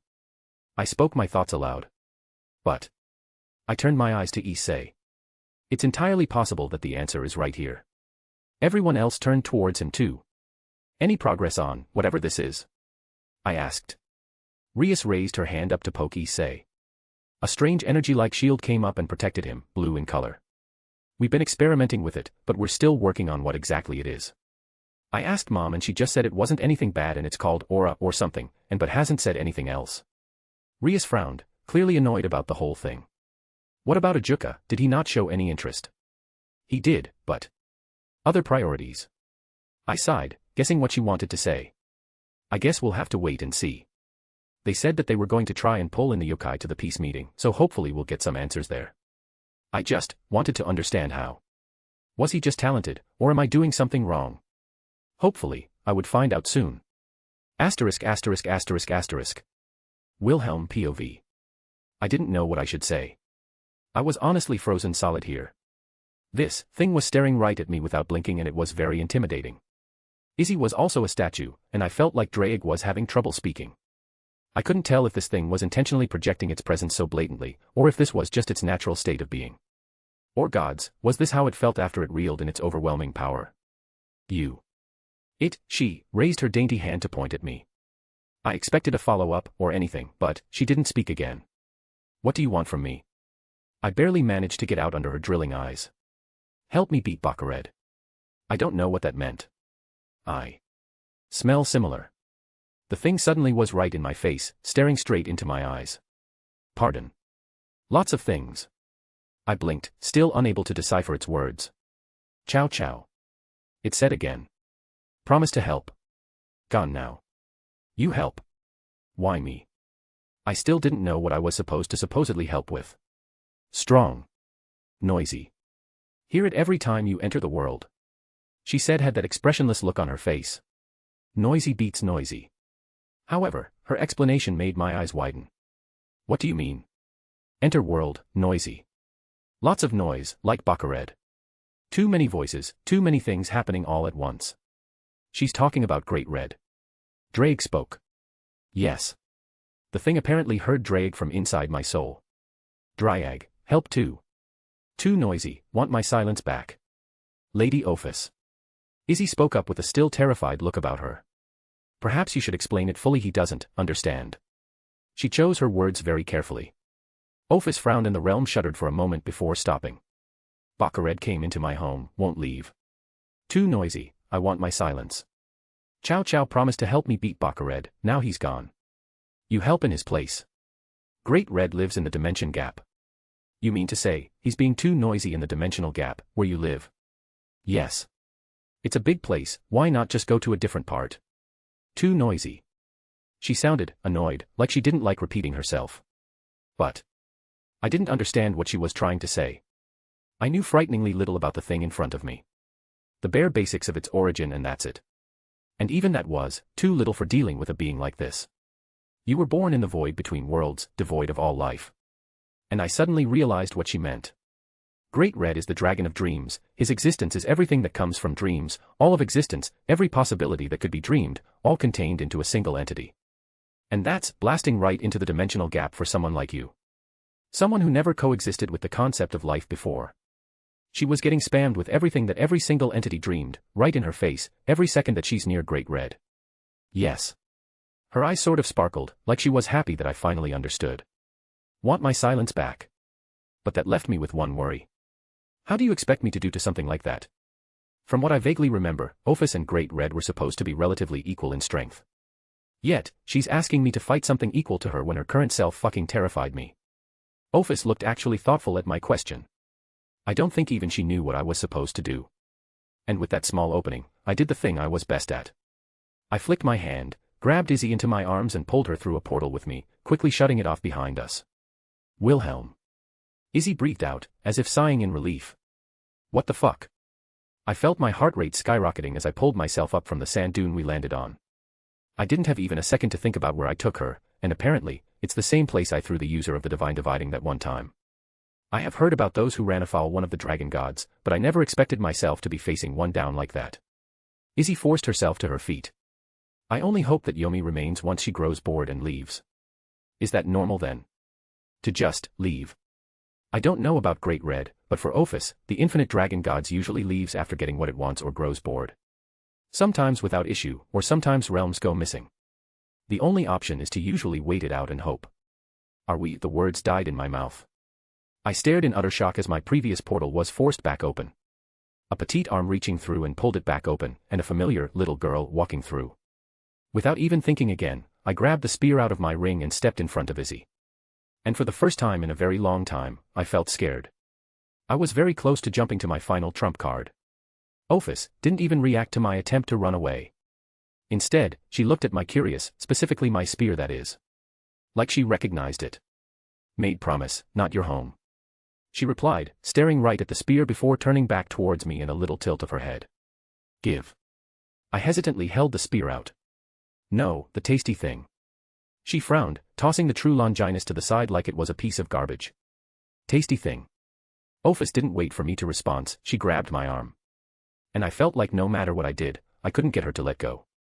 She reached forward, and space distorted. It took a moment for me to realize she just forced herself into my storage ring and pulled something out. She held a disc-like thing in her hand before releasing me. Something I hadn't thought of in a bit since I got it. The Gorgonian. I blurted out. She completely ignored me, just staring at it. Then, just like all her unrecognizable actions, she opened her mouth and ate it. Her eyes flashed. A few strands of her hair turned silver for a brief moment before returning to black. Her body bulged for a second before returning to normal as she held her stomach. One of her eyes changed color but also returned to normal. She looked up and burped. A wisp of divinity seeped out. What just happened? Hey, is that Great Red? I pointed off into the distance. The infinite dragon god turned to look.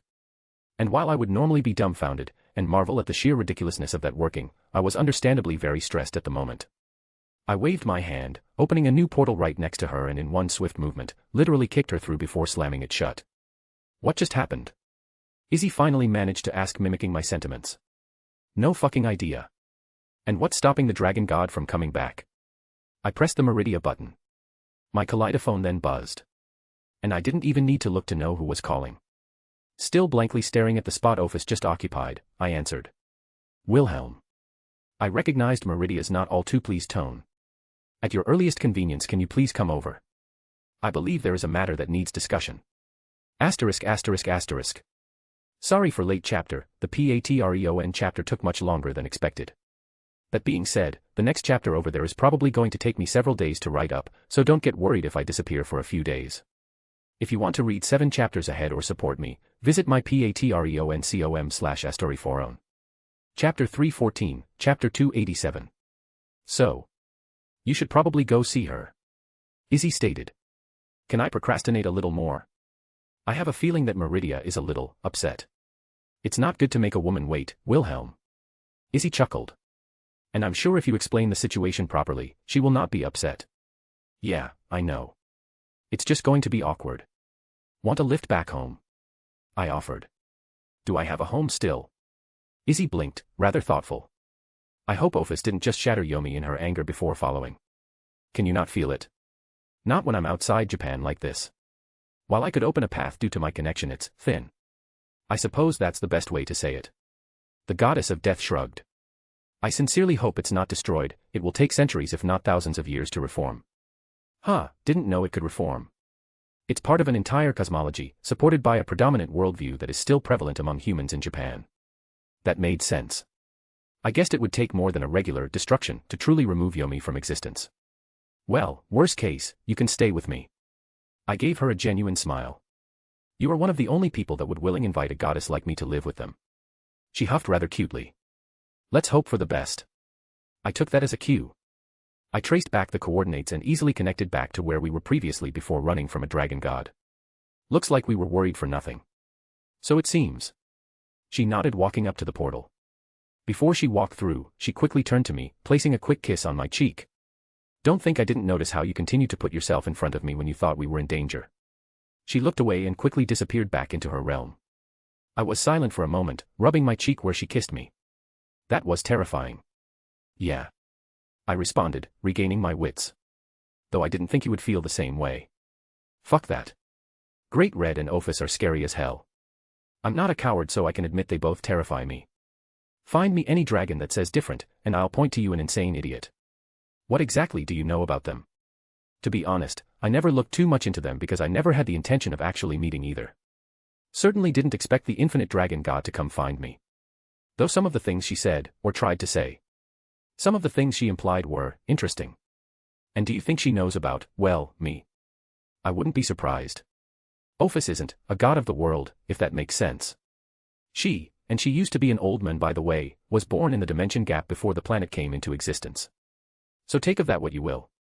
And the dimensional gap was the boundary between many dimensions. A unique space that existed around this specific world line. I also heard something many years ago, but I never confirmed it. I heard that Great Red stops outside invasions. Oh. I guess I'm lucky that my method of travel doesn't run afoul of the fuck-off gigantic dragon made of dreams. Because at this moment, I was almost entirely sure that he knew about me. Maybe I should pay him a visit. I almost laughed at myself for even saying it, however. Strangely, I felt Drake shudder inside me. There's a story there. I may or may not have met him before. You challenged him to a fight, didn't you? I'm the Red Dragon Emperor. I can't have another red dragon above me. How bad were you wrecked? Fuck you. I'll summon you right in front of him. I hate you. Yeah, now spill it. There's a dragon-shaped crater on the moon. I opened my mouth, but I honestly had no words. How do you even respond to something like that? How'd you make it back to Earth? Drake let out a sigh. I flew, and it was hard, because I had a broken wing. Please don't tell Albion, he doesn't know that story. I'm sure he's leaving out copious amounts of magical bullshit he must have used to survive in space. Like I'd give that shitty dragon any ammunition. Did you see his wielder? I felt like I was going to get cut from all the edge he was showing. Buffed, right. Drake chuckled. Well, I calmed down a little bit and got my metaphorical shit together. I made sure to retrieve the spear to where Ophis decided to throw it. I twirled it a few times, getting all the sand off it. Letting out a sigh, I was about to put it back until I noticed something strange. A massive sandstorm on the horizon, and it was shaped oddly, as if there was a face in the storm. And it was pissed. And coming right at me. And I think I could faintly feel divinity from here. Are we in Egypt? Well, shit, think they still hold a grudge? I questioned aloud, looking down at the spear. It's not like Big G was broadcasting his divinity to the world. The spear itself only vaguely gave off his presence due to its characteristics. Would they really charge right at anything even resembling him? The spear started pulsing as if it was panicking. I took that as a yes. I threw my hands up and quickly opened a portal into Meridia's realm. Asterisk asterisk asterisk. I wiped some sand from my face as I stood up, continuously dusting myself off. That could have been bad. Not like, hurtful, but getting into an argument with another world power would not be a good choice. But now I had sand in places I didn't want sand. Why don't I have a spell to remove sand? I know some cleaning spells, but they did nothing to sand, what the hell? Ahem. I blinked, looking up at the source. Usually, my eyes would happily land on those very beautiful legs of hers, but in this particular moment, something else about Meridia caught my attention. Well, honestly, all her features usually kept me preoccupied. But it was something new, and I just couldn't put my finger on it. Maybe it was the infinite dragon god that she was holding up by the collar of her dress. And Ophis just had an utterly blank expression as she looked at me. I have never seen that child in my life. Well done. Thanks. Meridia raised a single eyebrow. She slowly turned to Ophis. Do you know who this is? Yes. Ophis answered with that same blank look. Want to try again? Meridia asked dryly. I love you. There was a little huff and a smidgen of red on her cheeks and she turned slightly away as to not meet my eyes. Stay. Meridia said firmly as she set Ophis down. The dragon god didn't even react, simply continued to blankly stare and not moving. And you? Her head snapped back at me, her eyes narrowing. She snapped her fingers, and her dress shifted, covering her lower body completely. You may stare at my legs once I get an explanation. She crossed her arms with another huff. Blasphemy. Do you keep your dress that way just so I can look? I blinked in realization. The red creeping back up her cheeks was answer enough for my question. Why is there a foreign dragon god in my realm? I panicked. You panicked. Do you see that thing? I gestured towards Ophis. Meridia looked at the still silent Ophis, pursing her lips. You don't seem to be panicking right now. Of course, you're here. I shot her a bright smile. There was a little twitch of a reaction from her, like she wanted to smile but held it back. I suppose I cannot fault you for that. I can see why this creature would give you concern. Even I would have trouble facing it outside my realm. You're so damn lucky that she's fucking head over heels for you. Like 99% of the shit you pull would have gotten you obliterated by anyone else of her same power. I can't help it that I'm so handsome and dashing. Die. So, you forgive me. I chose to ignore the jealous dragon. She waved her hand and the sand on me disappeared. Not to mention her normal style of dress returned. She's way too cute. She was trying to recruit me to fight a dragon equally as powerful as her. And my opinion seemed irrelevant. At that, Meridia frowned. Do you have something to say for yourself, child? Meridia glared at the dragon god. Want my silence back? Baccared too noisy. Ophis looked up at Meridia. You help. No. Meridia denied immediately. Yes. Ophis quirked her head, as if she was never told no before. Child, I am more than capable of putting you over my knee. Meridia being stern like a parent was, oddly a turn on. I want Meridia with a big belly. It was one of my life goals. Not child. Ophis frowned, showing the smallest of emotions. To me, you still are. I was born at the dawn of the universe, you are merely birthed from the outer void of a single world. Meridia didn't relent and I felt a sort of meeting of powers. Ophis did what she did in Yomi and Meridia just ignored it. I forget sometimes how old Meridia was. Yeah, she was the first light that came about when the concepts of the universe came into existence. From the myths I read, Akatosh was one of the first, the embodiment of time, and Meridia, who used to be known as Meridnunda, came sometime after. Honestly, I might be having a tougher time if Meridia wasn't also shielding me. I felt a faint light envelop me protectively. Please. Ophis tilted her head, as if trying the word out for the first time, the pressure she emitted disappearing. Meridia looked at the dragon god and let out a sigh, rubbing the bridge of her nose. I suppose I share some kinship with you. A dragon and a god that embodies the infinite cycle of rebirth. Speak, child, what is it you desire? Why are you trying to acquire the aid of my men for your goals? Too noisy, want my silence. Ophis, seemingly pouted. I think I understand. I interjected, earning their attention. Kinda figured it out when I was trying not to need to replace my pants. She was born in a lifeless void, the existence of life is too much for her, too noisy, as she says. Another dragon, one of equal strength more or less, invaded the void she lived. It is the collection of dreams from all creatures on Earth. Meridia blinked, processing that. I see. That is not hard to rectify. I can carve out a small corner of my realm and separate it from any other concepts and noise, as you call it. Silence. Ophis perked up. Don't get excited, it comes with caveats. Meridia immediately rebuked. You will be employed by me. I will give you a place to live that fits your desires, but you will answer to me when I require it. If you do not accept this transaction, you will be sent home. However, you will never threaten my men again, are we clear? Meridia didn't raise her voice, but the very realm shook at her words. Even Ophis shuddered as Meridia glared down at her. Yes. She said very quietly, looking at the ground, like she was being scolded by her mother. Good. Meridia nodded, the pressure relenting. Now choose.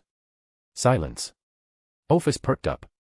Meridia let out a sigh, waving her hand. Very well, go through there, it will be your new home for now. Ophis didn't even question it as she walked through and disappeared. Well, that takes care of that. If possible, I would very much like advance notice if you intend to drop a being of that power on me. In all honesty, I seriously panicked. I was with Izzy and she just forced herself into Yomi and demanded I help her. I tried running away, but she could easily followed, forcibly opening a portal I closed. The death goddess. Izzy walked up, inspecting me. No wonder you smelled of death. Was it noticeable? I blinked. Do you hate it? I know you're a goddess of life. I do not hate death specifically. She shook her head. Death is a natural part existence. Without death, there would be no life, thus my own purpose would be irrelevant. What I detest about it is the perversion of the natural cycle. It is easy for those to abuse the powers that are inherent in the opposite spectrum to my own. Thus, those who wield deathly powers often are those that go against the natural order. Good, that's good. I don't want her to hate Izzy, both of them were important to me. What about immortals? I asked, a little curious. If someone gained immortality, would that be something you despise? She leaned in and I took it as cue that she wanted some affection, so I wrapped my arms around her, happily initiating a hug. I could feel her relax in my arms. Ignoring the obvious things I dislike such as undead, a regular being becoming immortal is of no concern to me. They are living beings, and through their own effort, they have extended it. However, true immortality is a lie. One day the lights in the sky will go dark, the universe will no longer support itself, and even me and my kin will fade from existence. Everything will end. So no, I do not have any second thoughts about beings like so. They will die one day when everything else vanishes. Such is the nature of life, that its purpose is only fulfilled when it ends. That's oddly comforting to hear when I consider my ultimate end. Is it my words or my rear that you're currently squeezing that comforts you? Little of both. You're ridiculous. She snorted, though made no effort to stop me. We have some time before I must turn my attention elsewhere. Asterisk. Sun Wukong POV. I admired the large, transparent, tree that would always appear in the distance. Regardless of where I went in this realm, that tree would never move from that spot. It was always a beautiful sight to see. Maybe I should visit more often when I'm not on duty. They had quite the unique drink selection in the realms of Yggdrasil. And the food was always delicious. I hummed to myself idly as my cloud soared through the air. Unfortunately, it wasn't my trusty somersault cloud. Just a cloud I acquired from a passing immortal after visiting the Jade Palace. Had to refill my stock of peaches. I couldn't possibly know why the Jade Emperor was especially upset that day. My old bum was still sore from all the lightning punishments he sent at me. Thankfully, I didn't have to search too far, I could see my target in the distance and my cloud soared forth. I cracked a little smile that when I peered at him from several miles away, he too met my gaze. Come on, you brat. Put your back in it. Lord Odin, help. Ah. You're doing fine. Stop hitting my barrier, it's going to break. I flew up, eyeing the group from above. Odin, Allfather. A man who any god would be foolish to dismiss, even with the attitude he'd taken since retiring from the Asgardian throne all those years ago.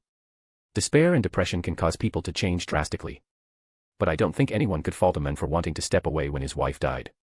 I heard the tragic tale of how Odin's wife, Frigga, passed during the Great War. Since then, he has taken up just traveling the world for any whim of his, never staying in any place for too long. Rarely did he return to Asgard these days. Personally, I had not met him in many years at this point, but the smile he sent my way made me relax as I wasn't unwelcomed. I didn't interfere and just watched. Apparently Odin had taken up a Valkyrie to teach, or torture, depending on your view. It's only two giants, kids these days. Odin scoffed. Back in my day, we didn't have any of that fancy magic, we had to beat giants, with our bare hands. Why, you invented this magic? The Valkyrie cried, the two giants slamming their first on her barrier as she was pushed to the ground. Don't get smart with me, girly. That's 10 points off your final grade. Since when am I being graded? She cried again, the cracks became more predominant. I already graduated from Valkyrie school. Don't back sass. Another 10 points, haha. Wah. Look, I'll even be merciful and give you some advice. Giants are large beings, so they have a very large weakness that all other men have. Are you telling me to punch them in the dangly bits, your airhead? I'm a woman. One of the giants suddenly stopped, turning to glare at Odin. My apologies. Odin took his hat off, bowing his head. Humph. She scoffed, going back to pounding on the Valkyrie's barrier. Is what you thought I would say? Odin let out a mad cackle as he leapt at the supposed female giant, his divine spear in hand. The spear of his that could match many powerful and legendary weapons, even those Indra hoarded. I'm an equal opportunist when it comes to kicking ass. He laughed, stabbing the female giant through the foot. Take my Gungnir since you're not getting my other spear. Lord Odin. The Valkyrie whined. Please don't say things like that in public. Shut up, you boyfriendless Valkyrie. You can tell me not to talk about my spear when you actually see one for yourself. But you walk around naked all the time. Ha ha ha ha ha. No wonder you don't have a boyfriend, I must have ruined you since no other men can compare. Wah. I let out a snort, watching the two's antics. It was clear that Odin was just playing around and he wasn't actually teaching the young Valkyrie anything productive. I descended, holding my pipe out, I waved it in the air, smacking the second giant on the back of the head who had been assailing the young woman, knocking it unconscious. Wah. She blurted out in surprise. Old monkey, it's been a while. Odin greeted, sitting atop the corpse of the giant he had just slayed. Old monkey, Sun Wukong. The Valkyrie exclaimed. How did you do this again? I scratched my head before clasping my hands. Well met. I gave a Norse-style greeting. Heh. Odin stood up and bowed respectfully. And to you, old friend. Teaching the new generation. I eyed the star-struck Valkyrie. Bah, she's a lost cause. Always shouting and ruining my good times. Odin harumphed. Then why do you keep her with you? Humph, it's hard to find someone who can keep up. The old god grumbled, clearly having an attachment to the young woman. So you wouldn't mind if I took her? I got a grandson about her age, I stopped as a spear was at my throat, though a wide grin split my face. With a chuckle, I pushed the tip of his divine spear away from my neck. You were always a softy on the inside. Humph, her grandmother would castrate me if I let anything happen to her. The old god grumbled again. Why are you here, old monkey? I don't mind you visiting, but you're being awfully composed. Did that lightning bastard send you over here? I don't mind telling him to his face what I think about any plans or damn schemes he's cooking. Maybe I should remind him that I can look into the future if I chose just as well. Not entirely inaccurate. Odin didn't have the inherent ability like Indra. No, the old god could do it through his own magical prowess and rituals.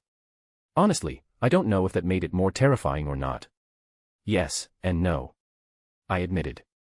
It was no good to try to lie to an old god like him who could see through such things. Explain. Odin propped himself up by his spear. I'm on a job right now, but he didn't tell me to come over here. I did so because I think it would be the easiest option. Just out with it. You're not the type to try and be coy about this crap. Odin sighed. The peace conference that's coming up with the 3 Abrahamic factions, I assume you're going. Not many know that. Odin grunted. Is this how that bright pigeon felt when I revealed the same thing to him? Damn future sight, I'm going to mess up his predictions after this, just watch me. Haha, well I wouldn't complain.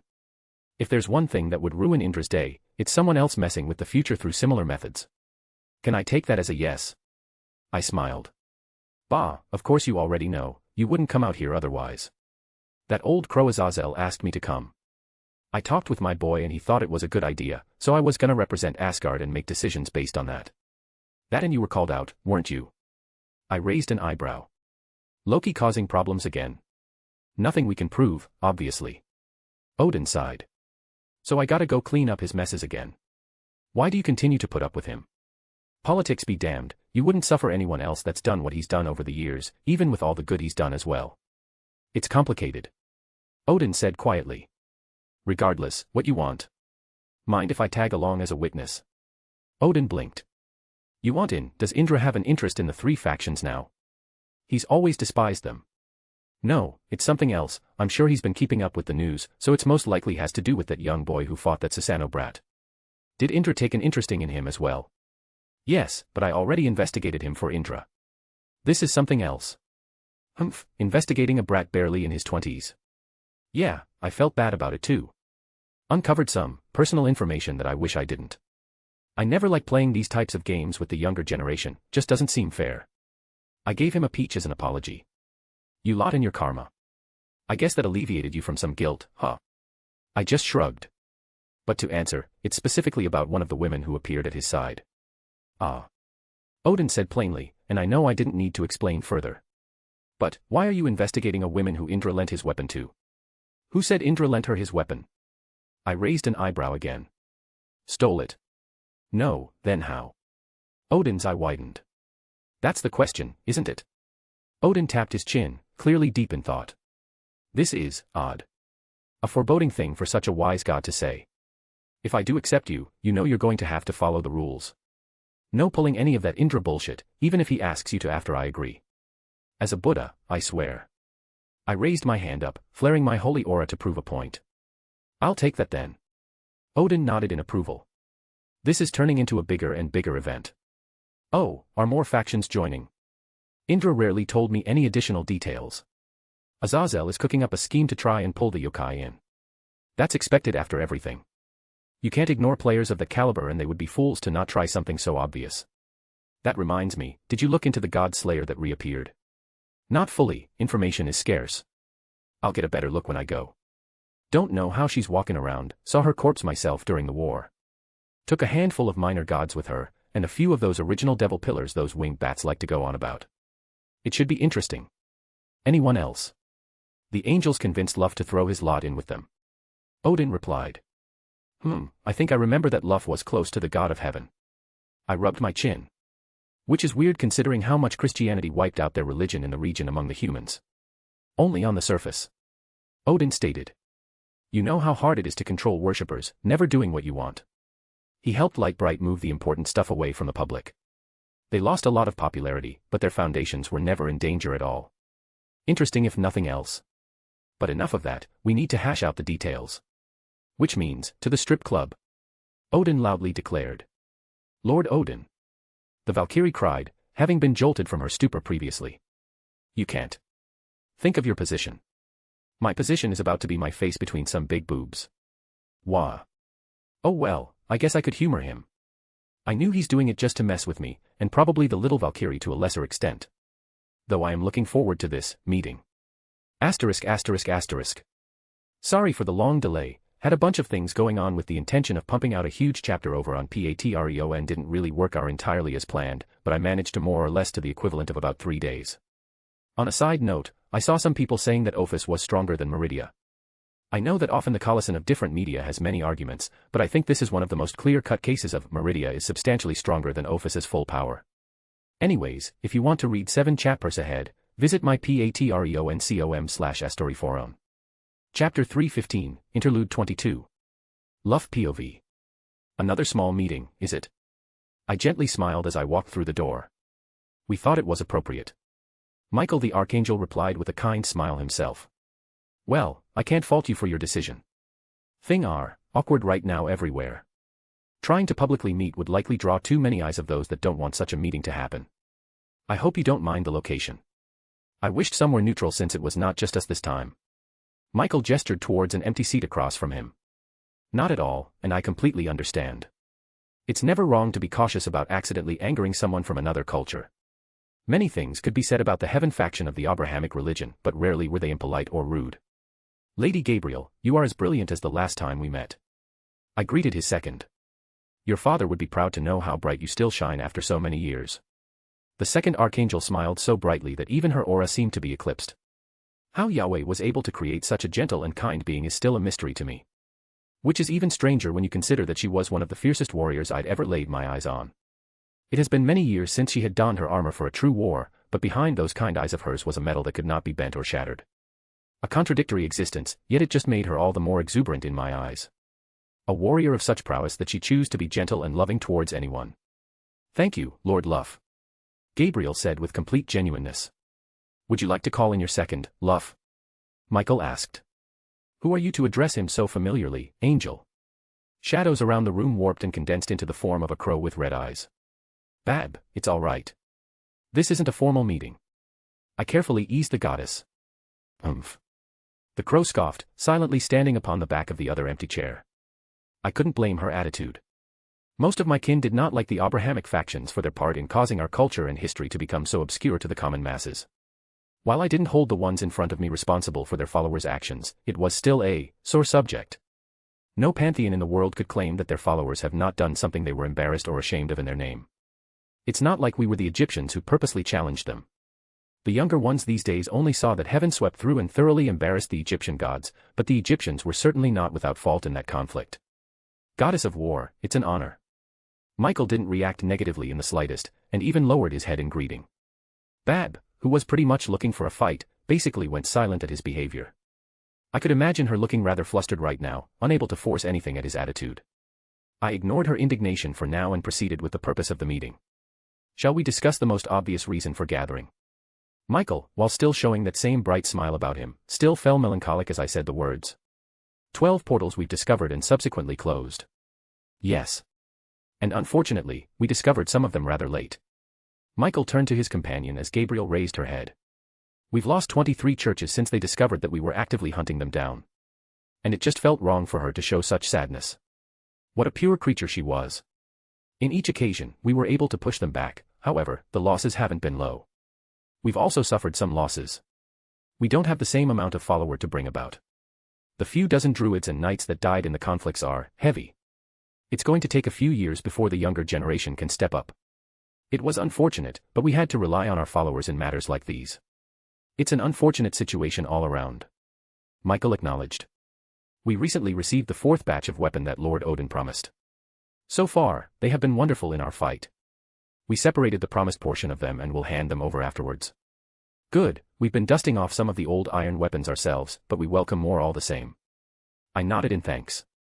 Have you made progress on what you spoke about in our last meeting? Michael asked. I couldn't help but sigh and shook my head. Mananan Maclyre. I spoke the name of the sea god who had all but retired from his official positions. He's still bound by the agreements, even if his wife passed many years ago. He couldn't give any worthwhile information about either fairy court. His wife, Fand, a fairy queen. Thus, he had taken up the position of a fairy king many years ago. Despite what many think, there are more than 2 fairy queens in existence. However, both summer and winter rule the Fey lands. The vast majority of any other kings and queens answered to them. Very few were outside their influence. That is unfortunate. Michael frowned. Yes, however, we may not see any significant presence from them for the time being. As you probably are aware, their attention has been focused elsewhere. Michael winced slightly. I can't imagine the Winter Queen is pleased. I snorted almost uncontrollably. I've met her before, and I can tell you, she's pissed. Some mortal cut off her hand when she overextended into Japan. I have no doubt she's putting out many fires due to her subjects taking advantage to try and usurp power. It's most likely the reason there hasn't been any retaliation. Arrogant witch. She allowed a portion of her body to separate from her domain where she's at her strongest. Was it because she didn't sense any gods nearby at the time that she thought she could get away with it? I'm glad that Kit humbled her like that. Do you think she will attack again? Unlikely. I waved it off. The Shinto gods are not pleased as you could imagine. Especially with what happened to Susanoo, they can't let themselves look like pushovers again. Aran has been talking to Izanami, she has been active in an effort to dissuade them from acting up again. Through Aran we have an idea of the situation. I see.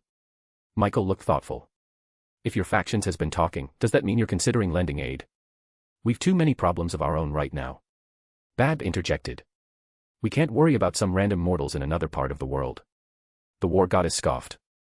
Though I would have worded it differently, she isn't wrong. Even the effort we're contributing to this joint effort is controversial among my people. I glanced at Bab. I never hit it, think this is a stupid idea and we're wasting time and resources. The crow huffed in annoyance. I appreciate the honesty. Michael smiled lightly, and I was sure he was doing it on purpose now, because Bab just continued to meander and lose any attempt at gaining momentum for her own desires. The FOMOrians have been acting up and we've come to blows. There was no point in hiding it, it was almost common knowledge at this point. Bab is part of the faction that believes we should stop associating and focus on our own problems, specifically our old foe. I brought her along so they would have a voice and not cause more problems further along due to my meeting the angels. While they have been aggressive, they haven't been overtly hostile to my rule thus far. Forgive me, but are you not also part FOMOrian? Gabriel tilted her head.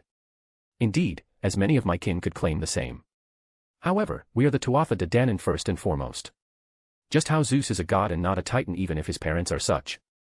I didn't mind elaborating as our part of the world was much less popular than other cultures. A side effect of what happened in the past. Oh. Gabriel's eyes brightened in understanding. I had to resist the urge to pat her on the head like my grandchildren. It's not the first time they have acted up, however, it's never crossed a certain point. Right now, they're straddling the lines between what can be overlooked, and it's fairly obvious they're doing it on purpose. But that's not the most concerning thing.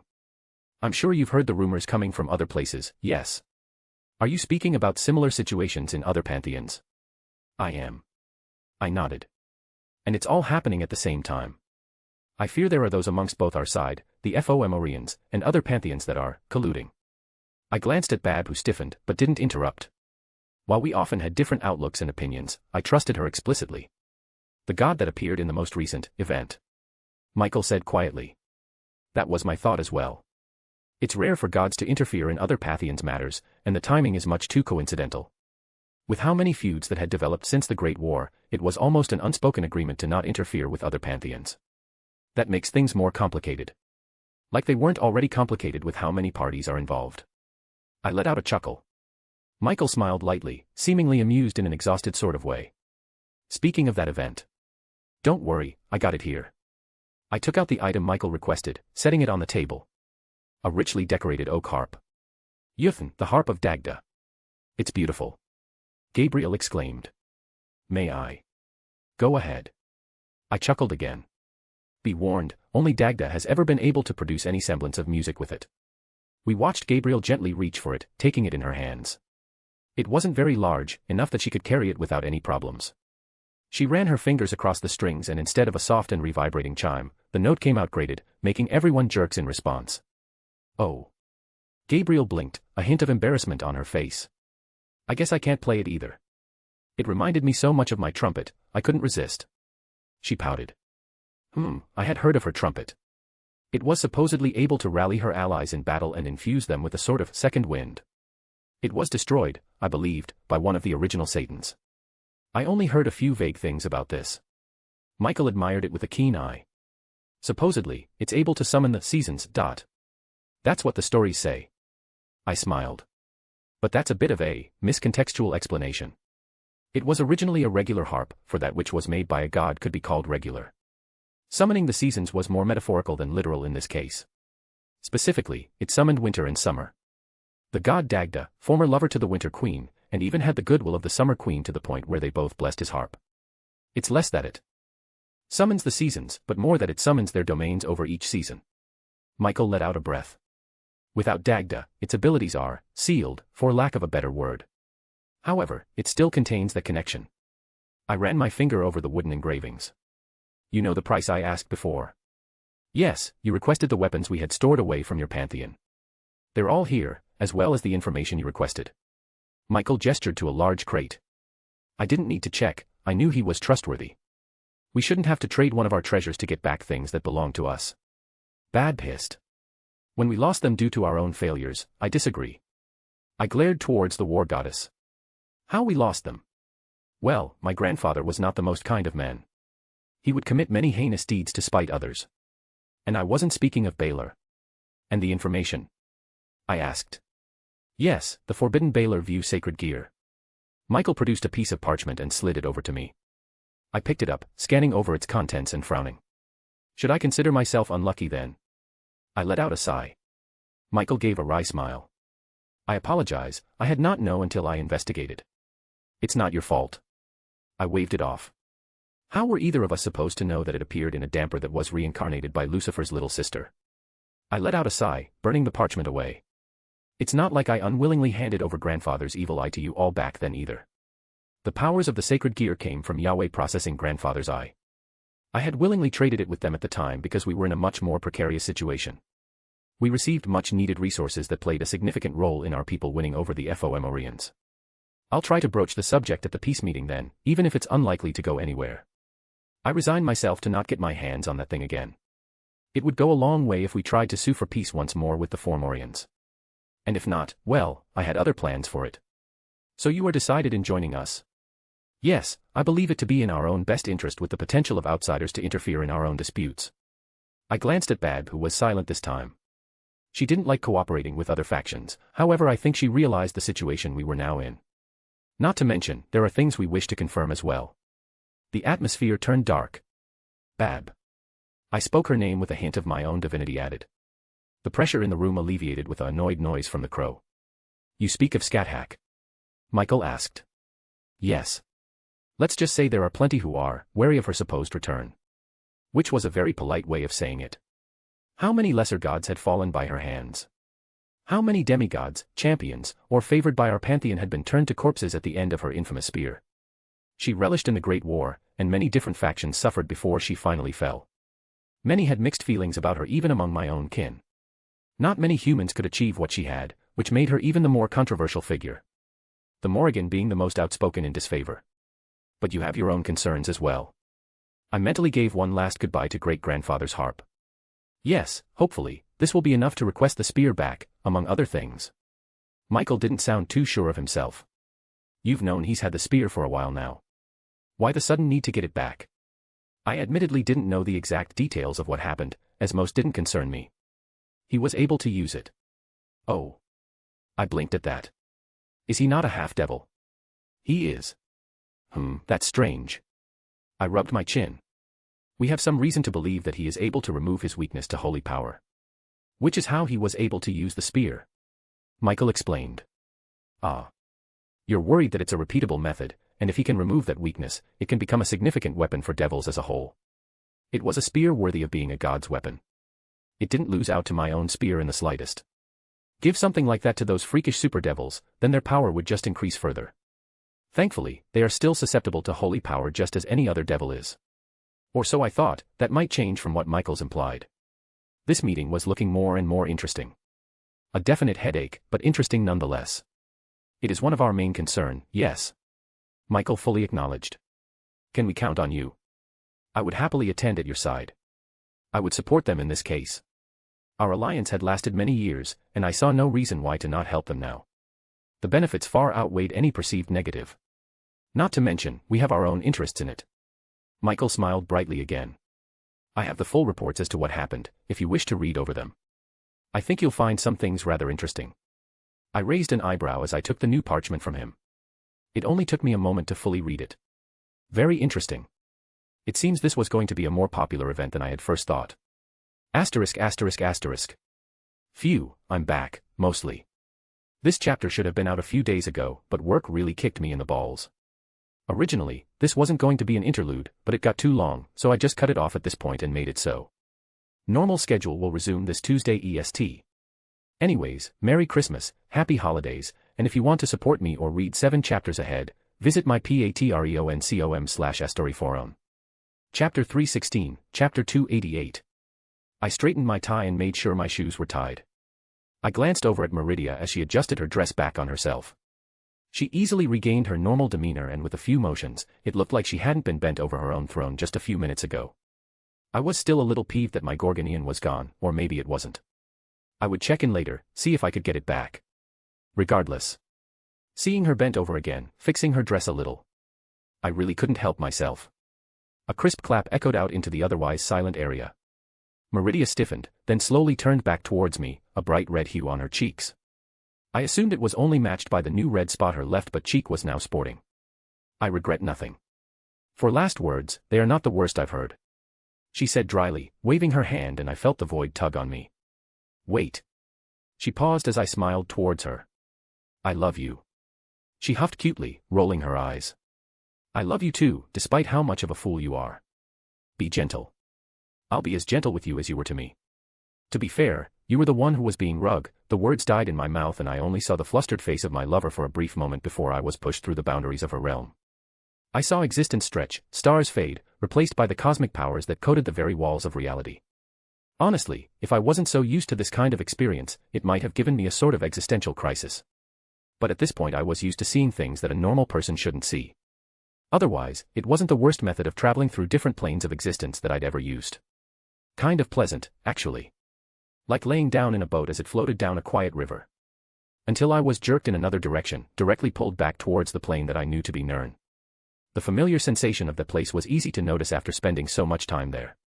Each world has its own flavor for people who traveled around like I do. The stench of death hit me immediately, and I didn't even notice how I came out face first into a stone floor. I let out a sigh, slowly standing up as I noticed I was within a summoning circle of sorts. I blinked looking around. Many undead monstrosities surrounded me. Hooded figures that were no doubt necromancers. And there were many victims of their crafts, thrown about at random, their bodies torn apart, and even more were strewn across what looked like primitive torture machines. That's the most human-looking Daedra I've ever seen. One of the hooded figures commented. I could vaguely see red eyes underneath. I guess I was, technically a Daedra by their definition. On a side note, Meridia threw me into the path of their summoning, basically usurping it. And they, just so happened, to be necromancers. What a coincidence. Well played. I fucking love that woman. Quick, bind him.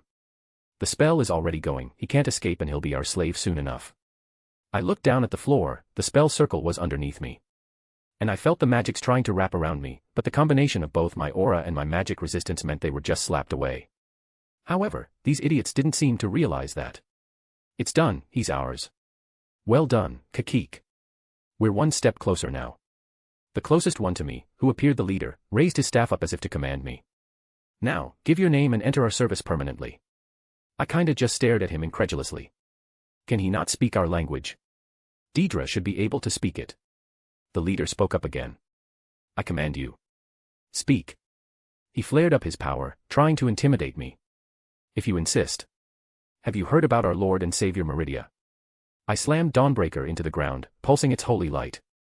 It took a moment, but ever so slowly, they realized they fucked up. Asterisk asterisk asterisk. I always loved coming to the college. Just something about the academic settings made me feel at ease. Well, some specific examples excluded.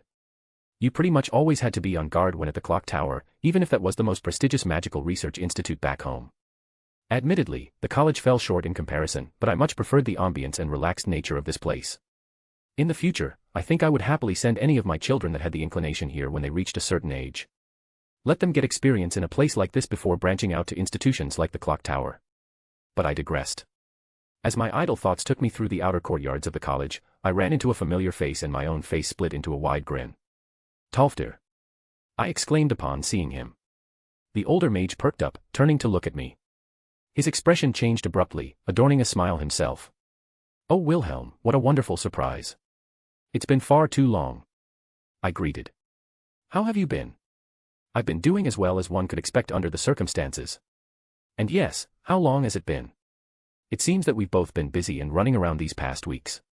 My old bones finally needed a rest as it was. He let out a chuckle. I heard you were hurt when those dragons attacked. Are you okay? No lingering ailments. Oh yes, I have that curse called old age. He snickered. Unfortunately, the Archmage did not have a cure for such a horrendous disease. Please, you'll outlive us all. I certainly hope not. He smiled warmly. This old man wants to retire at some point. If I have no one to pass my teachings on to, then I'll have to work until I drop. He let out a good-natured chuckle. Tolfdir was such an amazing person. In the time I spent at this place, I've never once heard a single bad thing said about him. And he even helped me so much when I was younger. When I was so cocksure after first arriving here. Felt like a lifetime ago. I really needed to do something for him. Maybe give him some of the wine I plan on making with the peach. Give him a few more years of youth. I think I owed him at least that much. Have you come to see the Archmage? He asked. I was just stopping by to visit. I was in the area, and thought I could spend some time catching up and talk to a few people. Is the Archmage around? He is, but you may not have luck meeting with him for the moment. He said he was going to lock himself in his quarters for a few days. I did not ask further, but I assume he is dealing with some important or delicate matters. Tolfter replied. Oh well. I shrugged. It wasn't like I had anything important to talk to him about. Just wanted to check up after dropping a few bombs on him. Though, there is one person I specifically wanted to meet. You wouldn't happen to know about a newcomer? A woman with a purple robe, blue hair, pointy ears. You must be speaking about Medea. Such a wonderful young woman she is. A brilliant mage as well. Why, I can't help but feel I'm the one learning new things every time we speak. It wasn't hot air, he was genuine with every word he spoke. Huh, guess she's thriving here as well. She around? Tolfter tapped his chin. Ah. He nodded. I believe she is in Sergius's lecture on advanced enchanting methods. Sergius. He handles the supplies as well, right? Indeed. Tolfter answered with another nod. Is there something you require? Perhaps I can help you. Well, not so much that I need something. I scratched my cheek. I stumbled upon a bunch of necromancers who were not quite law-abiding. Suffice to say I've found myself with a good bit of supplies I wanted to offload while I was here. Tolfter, uncharacteristically scowled. Unfortunate. Perhaps if there were less such individuals in the world, certain magical studies wouldn't be so taboo. I don't have an opinion one way or the other in this circumstance. Though his view of it was pure and one that came from an inherent desire to merely learn. Of course. Tolfter chuckled again. Your patron, I believe, would not take kindly to you practicing such things. Yeah, let's go with that. I shared a knowing smile with him. I guessed he was in the know in regards to my relationship with Meridia. If she found out I was touching such a thing, she would definitely spank me, and not in the fun way. That's not to say I was not somewhat knowledgeable in such crafts, just that I don't practice. Since Sergius is busy, I don't mind handling the medial work. You sure, it's quite a bit. Oh, don't worry. He waved me off. These old bones still got some strength to them. All right then.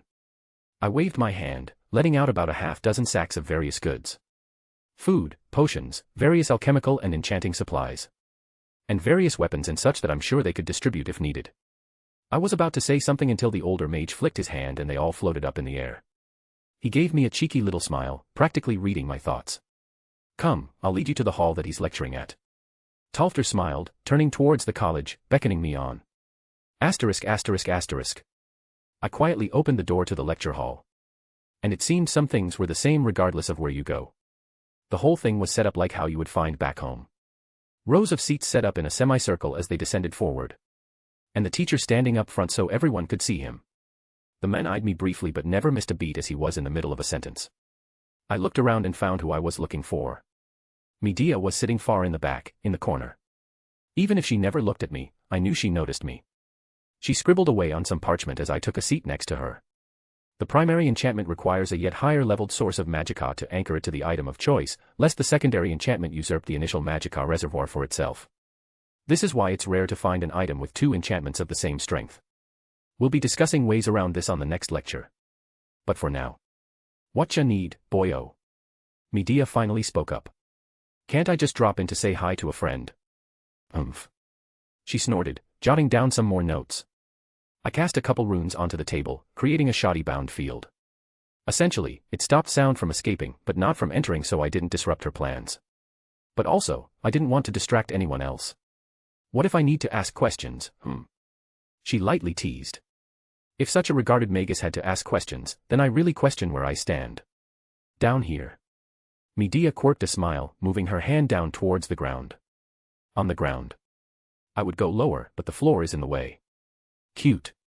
I'm adorable. I rolled my eyes. But you're seriously not having issues, right? I'd feel pretty shit if you were genuinely having trouble and I interrupted you. Medea scoffed. Of course not, who do you think I am? She blinked. Actually, don't answer that. I know you'll give some cheeky answer. But I wanted to just hear his lecture verbatim. This is an entirely different system than what I'm used to. I've already understood it, but hearing their own experiences isn't unimportant when they've been using it for hundreds, thousands of years. That's a valid point. Never know what little tricks or tips you would take a long time to figure out yourself. It's as you say. But anyways, what do you need? I wasn't kidding, I was just checking in to see how you were doing. Yeah, there's something I wanted to talk with you about, but I'm also curious about everything else. How's the college been treating you? It's been, dare I say, fun. Medea smiled brightly. I haven't had this much fun since, well, when I took my lessons with Circe when I was still a child. So many new things I've been learning, it's wonderful. I'm glad you're enjoying yourself. I was genuinely happy that Medea was having fun. Where's your fiancé? Oh, hubby somehow landed himself a tutoring job for some of the rich families in town. Don't know how it happened, but he's somehow teaching things like arithmetic and all that. We originally came for a vacation, but the amount of money he's making. Well, if that's how they chose to spend their time, it wasn't my place to say. I knew they were having some kind of money problems, living at the temple and everything, but I also didn't want to butt in there. I just helped in a non-pitying way. You can also stay as long as you want. I set it up. Yes. I understand the mechanisms. Even if your magic isn't something I'm compatible with, the concepts aren't beyond me. She said rather flippantly. Well, excuse me, princess. You're excused. She smirked. You're so kind. I said with another roll of my eyes. Anyways. No one's been giving you troubles. Ugh, a few here or there. That one elf you told me to watch out for, he was making passes at me. Annoying slimeball that he was. I couldn't help but frown at that. He did the same thing towards Artoria. Don't worry. I've recently conducting an interesting experiment. I learnt about one of the local phantasmal species, specifically of the high elf variety, how many curses it would take to breach their innate magic resistance. Oh. I quirked an eyebrow. Are you sure? Perhaps some further research is required. Medea cackled ominously. Don't worry, I intend to thoroughly research the subject. Once a certain individual is able to take a few steps away from their toilet, then the experiment can continue. Scary Medea was scary. Though the thought to of Arcano being cursed with such horrendous bowel movements was hilarious. Visit the library yet? Do you even have to ask? She gave me a dry look. On a side note, Jin is an absolute treat. She's always so helpful and just a delight to talk to. Not to mention how intelligent she is. It's so easy to get lost in a conversation or argument with her about any random magical subject. Yeah, Jin is pretty great. She was so excited to get that job of hers in the library. She loves managing that wealth of knowledge. Medea abruptly punched me in the shoulder. It didn't quite hurt, but I felt it. And she's so enamored with you, I swear, I was wondering if that disgusting goddess cursed her as well. And I hope you know she has absolutely no filter once she gets comfortable. Actually, I take that back, I think she does it on purpose. Medea suddenly punched me again. Ow, what did I do? I rubbed my shoulder. You better treat her well. Medea huffed. First you took my saber, and now you somehow have that delightful girl too. If I see either of them sad, it's your ass. Okay, Mom. Medea wretched. The idea of you being my son almost made me throw up. Fuck you. Ha, you wish. Meh, I have a better witch. Yeah, keep telling yourself that. Somehow, I don't see myself winning an argument with this woman. Changing the subject. I used Drake's spell, it works. Medea's eyes widened. Really? There were sparkles practically coming out. Wait, what happened that you had to use it? I didn't think you would test it without us there. That sort of bridges into the main reason I came. Basically, the other yokai faction was attacked. The local Fae were the culprits. Nurarihayan, the leader over there, declared war, and Yasaka followed suit. Messing with those things is never a good idea. Medea turned serious. I don't know what they're like in that world, but back in ours, they're only a few steps below divine spirits in their authority. You don't need to tell me that, I'm more than aware. Thankfully, they don't seem to be the same, mostly.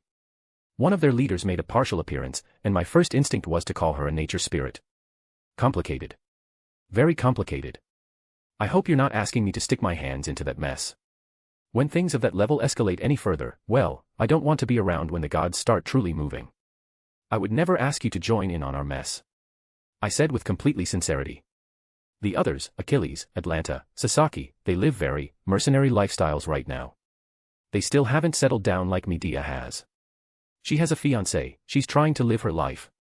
I would never force her into a war like this. But I had an idea I wanted to run by you. And if you're willing, pay for your services.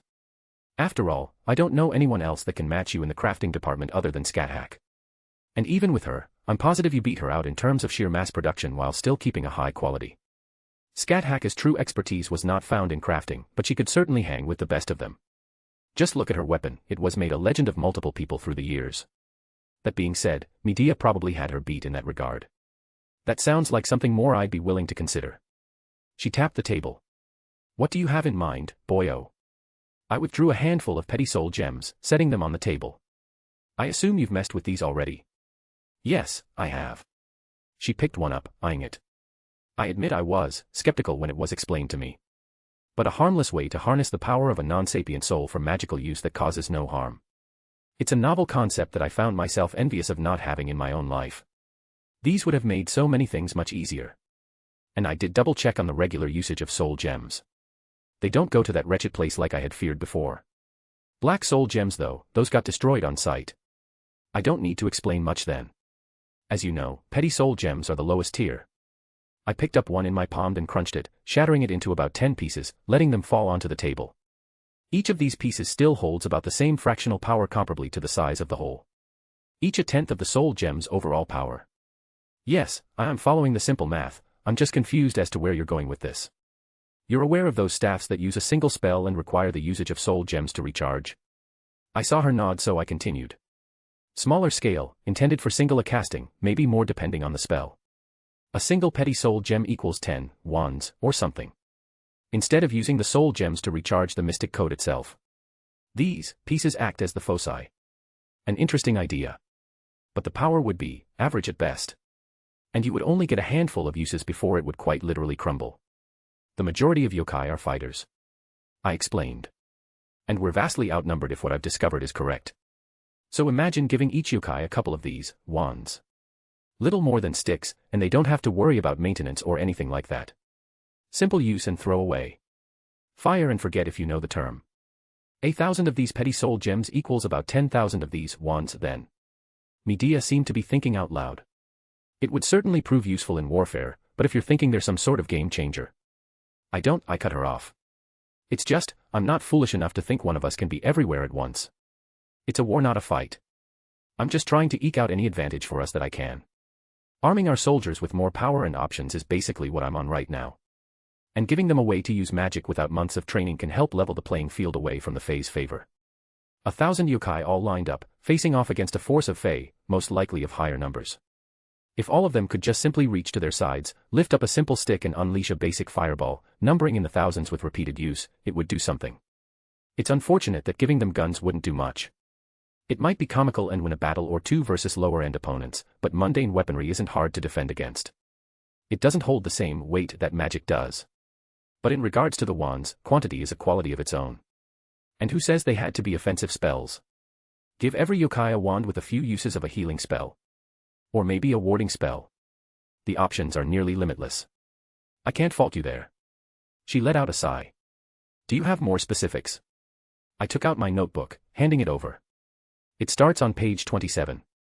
I wrote out my thoughts and possible methods of application in crafting. I didn't interrupt her as she skimmed through my notes.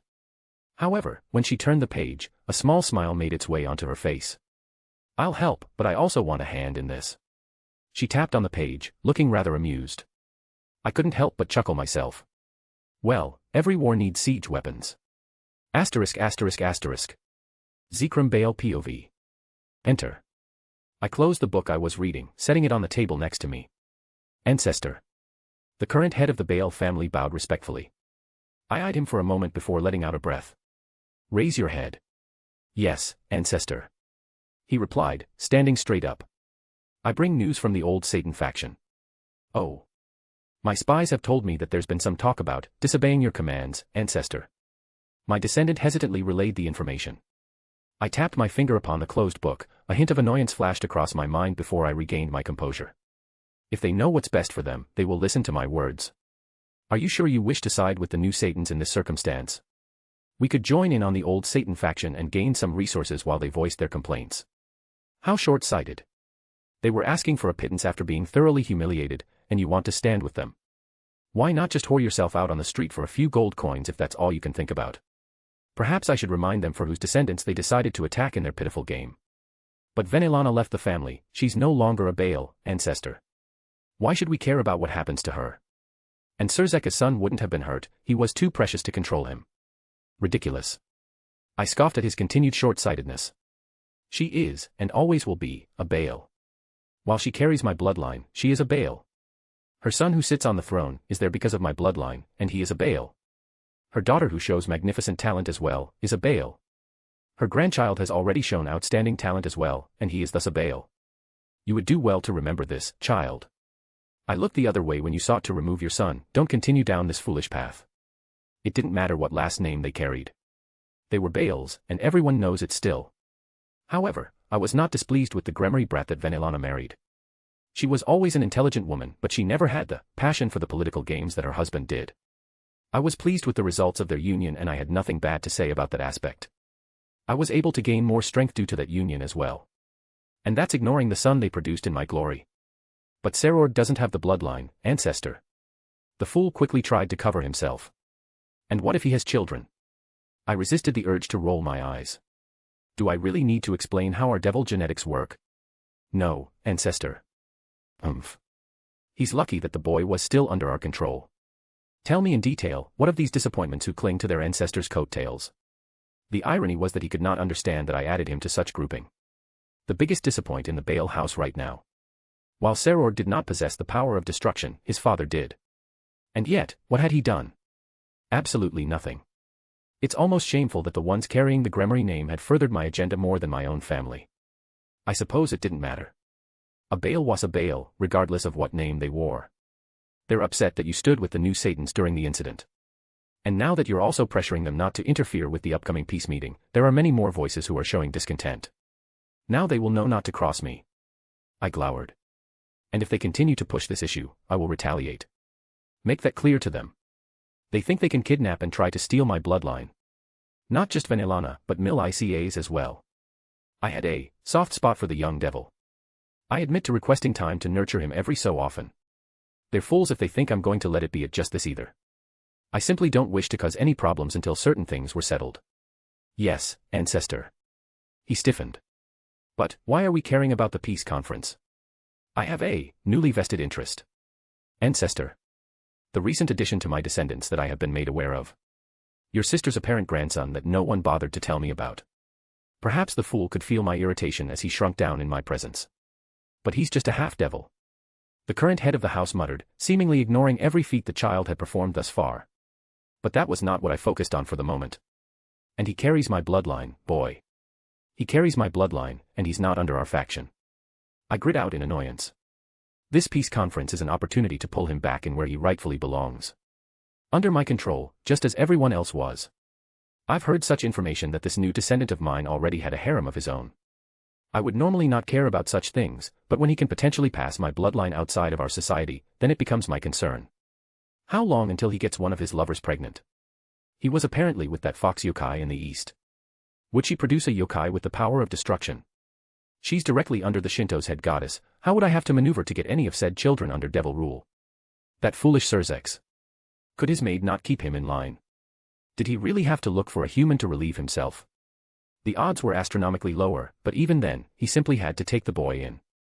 Hells, I would have gladly sponsored the boy if he showed ability with the power of destruction. I would have used one of my free pieces and turned him into a true devil. Problem solved. Unfortunately, it seemed my descendants were intent on their foolish endeavors. I was originally against the peace conference. I felt that my descendants would grow stronger, that devil kind would grow stronger, if we still had an enemy to face. It was clear that we were not truly at war anymore, but we could still tell the new generations about our hated foe. However, after seeing the recent generations that came about, it simply isn't worth the effort. They had become fat and lazy. I may as well use this opportunity to improve my own position and gain what I want from my newest descendant. The only problem was how to go about bringing him back. Ancestor, I have other news to report. Speak. I may as well hear what he had to say. Rarely was there such a thing as useless information. There has been talk that my sister has taken a new lover. My spies overheard the peerage of my niece talking about it. Not relevant, but not useless. I find it unlikely that she will choose a partner that I am against. She would know better than that. And I care not for what she gets up to. She already fulfilled her obligations, and then some. I partially allowed the marriage with her and her husband because of my own relationship with their ancestor. One of the few of the old devils that I could manage to get along with, even if her attitude often grated on me. Even if it's with her own grandson. That gave me pause. Well done, Vanellana. I couldn't help but smile. However, it quickly disappeared once I saw the descendant of mine pouting at me, praising his sister over him. Yes, I could use this. He was young still and has a harem. Rias did look quite a lot like her mother. Should I interfere with her marriage with the Phoenix brat? Push her towards him as well? It wouldn't be difficult to have Vanellana step in line if I told her to, but her daughter was still rather rebellious. Though, I was curious to see what a spawn of those two bloodlines would look like. My power of destruction was obviously superior, but would it bestow a form like Zerzekis can take? To be able to become destruction incarnate, just how the Phoenix family can take on their own flames with such ease. Decisions. I would have to decide by the time the conference arrives. ***. Here's Tuesdays/Wednesdays chapter. Also, the next chapter will be released on Friday due to the PAT chapter being much longer than a normal chapter. The recent Patreon chapter took 2 days to release. Anyways, if you want to read 7 chapters ahead or support me, visit my patreon.com/storyforum. Chapter 317, Interlude 23. Loki POV. How droll. For a super secret meeting between the nastiest in the world, this really is subpar accommodations. Truly, these devils have no flair and completely disregard any semblance of ambience. I eyed the person calmly walking next to me. Not many would be brave enough to do so, and he barely spared me a second glance. If I were prone to anger easily, I may have already stabbed him. Whether it would have struck was another matter entirely. I'm surprised you came. You rarely leave the underworld, Hades. The figure in the guise of a skeleton glanced at me with obvious annoyance. Oh, I so did love to rile these silent types up. I would not had someone not broken into Tartarus when I was away. And the only group that was aware of my absence ahead of time happens to be among those that will be present. Oh my, and you think someone here did such a horrid thing? I am in a foul mood, god of lies. I have no patience for your jests. I am already reconsidering my continued place in this partnership. I will swear on my divine name, Lord of the Underworld, that I had no hand in what you claim. My eyes flashed brilliantly. My divinity soaked into my words, giving them presence that gave credence to their validity. Hades' own eyes flared up as he evaluated my words. He harumphed again but seemed to take them as truth. I wondered if anyone would ever believe me if I said that I don't actually tell lies. Men, gods, and demons alike, they all just never want to hear the truth and assume I'm lying. But we most certainly did jailbreak his old men and that other titans. I just didn't have any hand in it. And that second attempt was all them as well. No one expected them to succeed a second time, but it forced the Olympians away from another important target for a good amount of time. I wondered how long it would take for them to notice that the Pandora's box they have right now was a fake. And the titans. They were oh so happy to lend us their aid and thanks. Especially if it meant they would be able to throw down with Zeus and his lot again. And I had a hand in none of it. Completely sinless. Though I may have fed Laufey, the Frost Giant King, some information about Asgard's patrols. And he may or may not have launched an attack, grabbing their complete attention. And I may or may not have had time to free my wonderful son, Fenrir. Dear old dad and I seem to share some sentiments regarding Asgard right now. And wouldn't you know it, I was present for the entire battle, helping Asgard defend against the nefarious giants. Who could possibly blame me if such a monstrous beast like Fenrir just so happened to escape during the attack? I hummed to myself as I weaved an illusion over both myself and the grumpy skeleton next to me. He grunted again, easily noticing my magic, not that I tried to hide it. We approached the hideout of our devil allies and I was curious to see what they got up to while they were alone. I normally would not give these lowly beings any second thoughts, but they had proved rather useful when it came to disposable pieces. Maybe they had a few worthwhile minds amongst their numbers. I suppose there was someone with a minuscule amount of intelligence, enough to suggest building their forces up in the dimensional gap. So many are frightened of the dragon of dreams, enough so that they wouldn't dare venture here. But it's very simple to avoid the beast if you cared to. And devils were nothing if not bugs that are good at hiding in their holes. The guards outside didn't notice us. The magical wards protecting this place simply splashed against us harmlessly as we passed through. If I couldn't go undetected to wards of this level, I would be ashamed to have magic as one of my domains. I knew we were getting close, because the room we approached practically radiated pompous and unearned ego. And what a surprise, the peacock strutting around didn't notice us. Well, except one. Rise of him Lucifer, son of the original fallen angel. He leaned back in his chair lazily, merely opened an eye as we walked in, staring right at us. He closed it again, not even bothering to say anything to his companions. And I'm saying we can't let them get away with it. A woman slammed her hands on the table everyone was gathered at. That bastard of a fake Satan has messed up our plans how many times now? Well, what can we do, Kateria? With Euclid captured, we lost a good chunk of our magicians. If we were to launch an attack, we would have to use our forces. And right now, those are pretty much decimated when the fake Lucifer and his ilk went on a rampage after we kidnapped his son and mother. Another said, the descendant of Beelzebub, perhaps. You don't think I know that, Shalba? But we can't sit here so, powerless. And they're just a bunch of humans, what's the big deal? The descendant of the Leviathan responded. The big deal, Kateria, is that they were specifically trained for these kinds of strategies. They would strike hard, fast, and then retreat. Bluster all you want, but we can't match the fake Satans head on, it's suicide. And I think that one was the descendant of Asmodeus. Funnily enough, even with the screeching this Leviathan descendant was doing, it still made her less annoying than her namesake. I didn't take you for a coward, Cruzuri. Oh boy, I'm glad I came now. I didn't think it would be worth it, just to check up on a few things, but I always did enjoy a free show. You're bold for someone who still can't properly move their arm, Kateria. The Asmodeus descendant shot back. That traitorous bitch got lucky. The next time I see that maid, I'll rip her throat out. She snarled. Get over yourself, Kateria, you lost. Stop throwing a tantrum, train and get stronger. I didn't lose, I just. You were empowered by Ophis Snake, and you were beaten. The one known as Shalba Beelzebub interjected, shutting her off. Oh, you're already taking in the dragon god's power, I didn't know the testing made it far enough for you to use it on yourself. I broke the illusion, leaning back in my chair. The fools practically jumped from where they were standing, wide-eyed as they gazed at both myself and Hades. Ophis's power was an interesting thing. I'd seen it be used on a few others and I would admit to being a little curious. However, I didn't feel myself compatible with it, thus I had ignored it until now. But for weak creatures like them, it must be like a fountain of power, too enticing to pass up. Of course they just went from being bugs to slightly larger bugs. And where are the others? Hades' gruff voice broke the awkward silence. Not here. Rizavim said casually. A wasted trip then. He grunted. Of course it was by my intention that they were not present. It wasn't a secret that Hades was upset with certain unknown individuals. It was for the best that we didn't let them interact for now. The Greek god didn't quite share our true goals. He would have never allowed us to free the Titans willingly. However, he was important to our plans. Engramenu and Akamana fulfilled their roles quite wonderfully. Let's get to the purpose of this gathering then.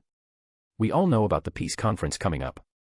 I looked around the room, Rizavim finally opened his eyes. Something piqued his interest. Curious. We were planning our avenue of attack. Kateria replied, looking rather arrogant about herself. We will do nothing. I finished for her. What? Did I stutter? I narrowed my eyes. You will not involve yourselves, you will not make an appearance, you will do nothing. They all exchanged glances with one another and I was growing irritated that they didn't speak up so I could tell them how stupid their plans were. Lord Loki. The Beelzebub descendant finally found the courage and spoke up. I thought you were against a peace treaty. I am. I couldn't help but roll my eyes. But you lot seem incapable of looking beyond the immediate future and gratification. Odin will be appearing, representing the Norse gods. I felt myself clench my fists thinking about it. Not only that, but my spies have told me that Luff will be attending next to the angels. And after the little incident in Kyoto, I've heard they're trying to rope in the yokai as well. Then this is the perfect chance. Kateria exclaimed. With everyone gathered, we can stop this disgusting treaty from happening. Oh, you're going to battle against the Allfather. Perhaps you want to trade blows with Luff. You know what, let's ignore them. I would love to hear about how you'll deal with the current Lucifer, the one who has you changing your pants whenever he makes a move. But actually, let's not speak about him either. I tapped my finger in annoyance. How about the youngest spawn of your literal god-forsaken race, and how he apparently is capable of fighting my kind? Do you have a decent plan for any of that? A single worthwhile plan. I shook my head, letting out a sigh. And that's not even if he brings any of his companions with him. One I can say for sure you would not be capable of dealing with it. Like the human who beat you. The Leviathan descendant scoffed with indignation. The room suddenly got a lot colder. Careful how you speak, child. Not even your ancestor would have opened their mouth as flippantly as you in my presence. The only reason you yet live is because I'm waiting for the correct moment so I can watch you flail helplessly to your death. I raised my hand up ever so slightly as ice began covering her throat.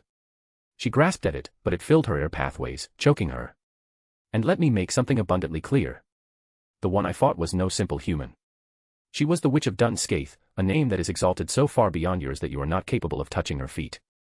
So the rumors are true? Hades asked with a mild amount of interest in his tone. As strange as it is, it appears so. I confirmed. And I have yet to uncover how that woman had seemingly come back from true death. No wonder Ares has been so excited. Hades let out a sigh. I had forgotten about that. The Olympian war god was infatuated with the god slayer. Perhaps I could point him towards her. It would be amusing, if nothing else. The thought was truly amusing, and I may do it just for the laugh it will bring. Though my smile quickly faded once I remembered who was standing nearby, making the most annoying choking sounds. I waved my hand, dismissing my magic, letting the annoying devil breath again. She dropped to the floor, gasping for air. Since you lot seem incapable of forward thought, I shall enlighten you.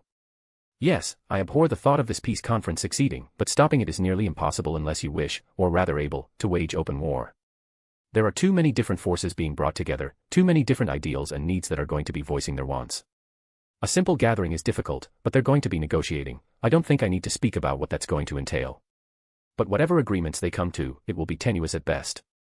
But you lot seem to have the bright idea to storm in and lend credence to the idea that they need to ally themselves together. To give them a damn common enemy that so blatantly throws themselves at their feet to rally their own people behind. I really do hate working with imbeciles. Maybe I should open a school. Train up my own subordinates, my own sacrificial pawns. I'm sure I could make a list of things not to do and they would be 100 times more efficient than this lot right here.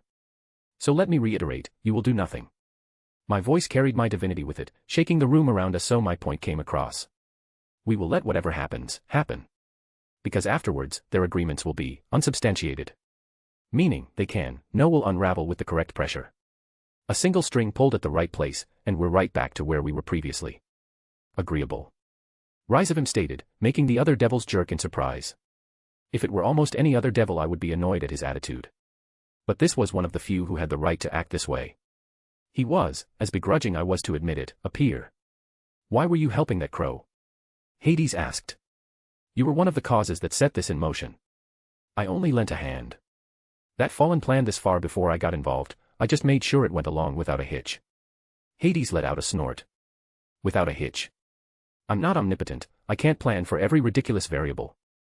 I rolled my eyes at his insinuations. It was minimal effort and it made for a good distraction for other things. Like attacking Tartarus. Hades grunted. An unfortunate coincidence. I replied without missing a beat. If he succeeded, the world would have been pulled into war by the three factions, so by extension, our desires would have been met. It did reveal some interesting information. The Greek god seemed to agree. Some interesting information indeed. Who knew that the yokai had such substantial forces available to them? I certainly didn't know their full extent, even if I was aware of those rumors and the happenings of that half-devil brat out there. It's unfortunate that the Fae seem to have retreated for now. And the yokai couldn't exactly follow them back to launch a counterattack. Otherwise, I would have focused more on that conflict to blow it up even further. Rizavim hummed, still barely paying attention. There are some projects left behind by Euclid. If you have time, I would like if you took a look. Though it sounded like a request, it carried the hint of a command. The devil looked at me as I considered his request as I ignored the tone he used with his lessers. I'm already here, I can spare a few more minutes. I shrugged. It couldn't hurt to see what they were up to. But first, I have need of the infinite dragon god. Where did that stupid thing go to? I looked around. Such a terrifying being wrapped up in the social skills of a toddler. Well, we don't know. I snapped my head towards the Asmodeus descendant. You don't know. We lost her. How in the hells did you lose a dragon god? Asterisk.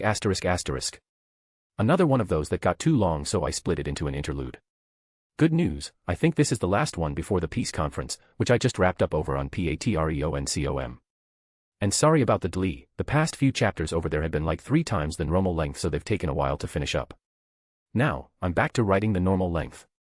Anyways, if you want to read 7 chapters ahead or support me, visit my patreoncom/astoryforum. And Happy New Year's. Chapter 318, Chapter 289. I stepped out of my portal, the sun hitting my face which made me squint my eyes. Immediately, I drew many eyes. A good portion of them seemed on guard, rather skeptical about my entrance, however, there were also a good amount that seemed to relax upon recognizing me. I looked towards the person at the front. Artoria smiled back at me as she went back to what she had been doing. Her practice sword swung down, and the hundreds of people, lined up in rows, followed suit, swinging their swords to match her. The group shouted with each swing, sweat dripping down the faces of everyone present. I could only imagine how long they had been going for. Even Artoria looked like she was getting a bit of a workout. I could honestly stare at her swinging her sword all day. It wasn't just her either. I noticed Arthur walking around, fixing forms, giving tips. He would often stop and give examples, engaging with other people. The mood around the Pendragon family was certainly different than before. Even the castle was mostly repaired at this point. You couldn't tell that it was damaged on the surface anymore, and there was a certain brightness to the people themselves. Everyone, stop. Artoria spoke, her words not particularly loud, but they carried an authority that forced everyone to comply. The hundreds of people had their arms dropped to their sides, panted breaths followed. You may take a 15-minute break. Once that is finished, you will break off into pairs and spar. The winner will face against another winner until a victor is chosen. And I shall reward the final victor with a weapon from the armory. Cheer rang out, an excited glint in everyone's eyes. I had forgotten that she had confiscated their armory. She watched them all scramble to the side where some maids and elderly were handing out water before turning and walking towards me. A beautiful smile adorned her face as our eyes met. That focused and attentive look she had before disappeared, and she visibly relaxed. Wilhelm. It was moments like this that made me realize how lucky I was. For such an amazing woman to call out my name with such an affectionate tone. Your Highness. I gave a mock bow, earning an adorable giggle from her. Have you come to get a report for Yusaka? She walked up, leaning against me. She apparently didn't care that her people were shooting us glances and whispering to each other.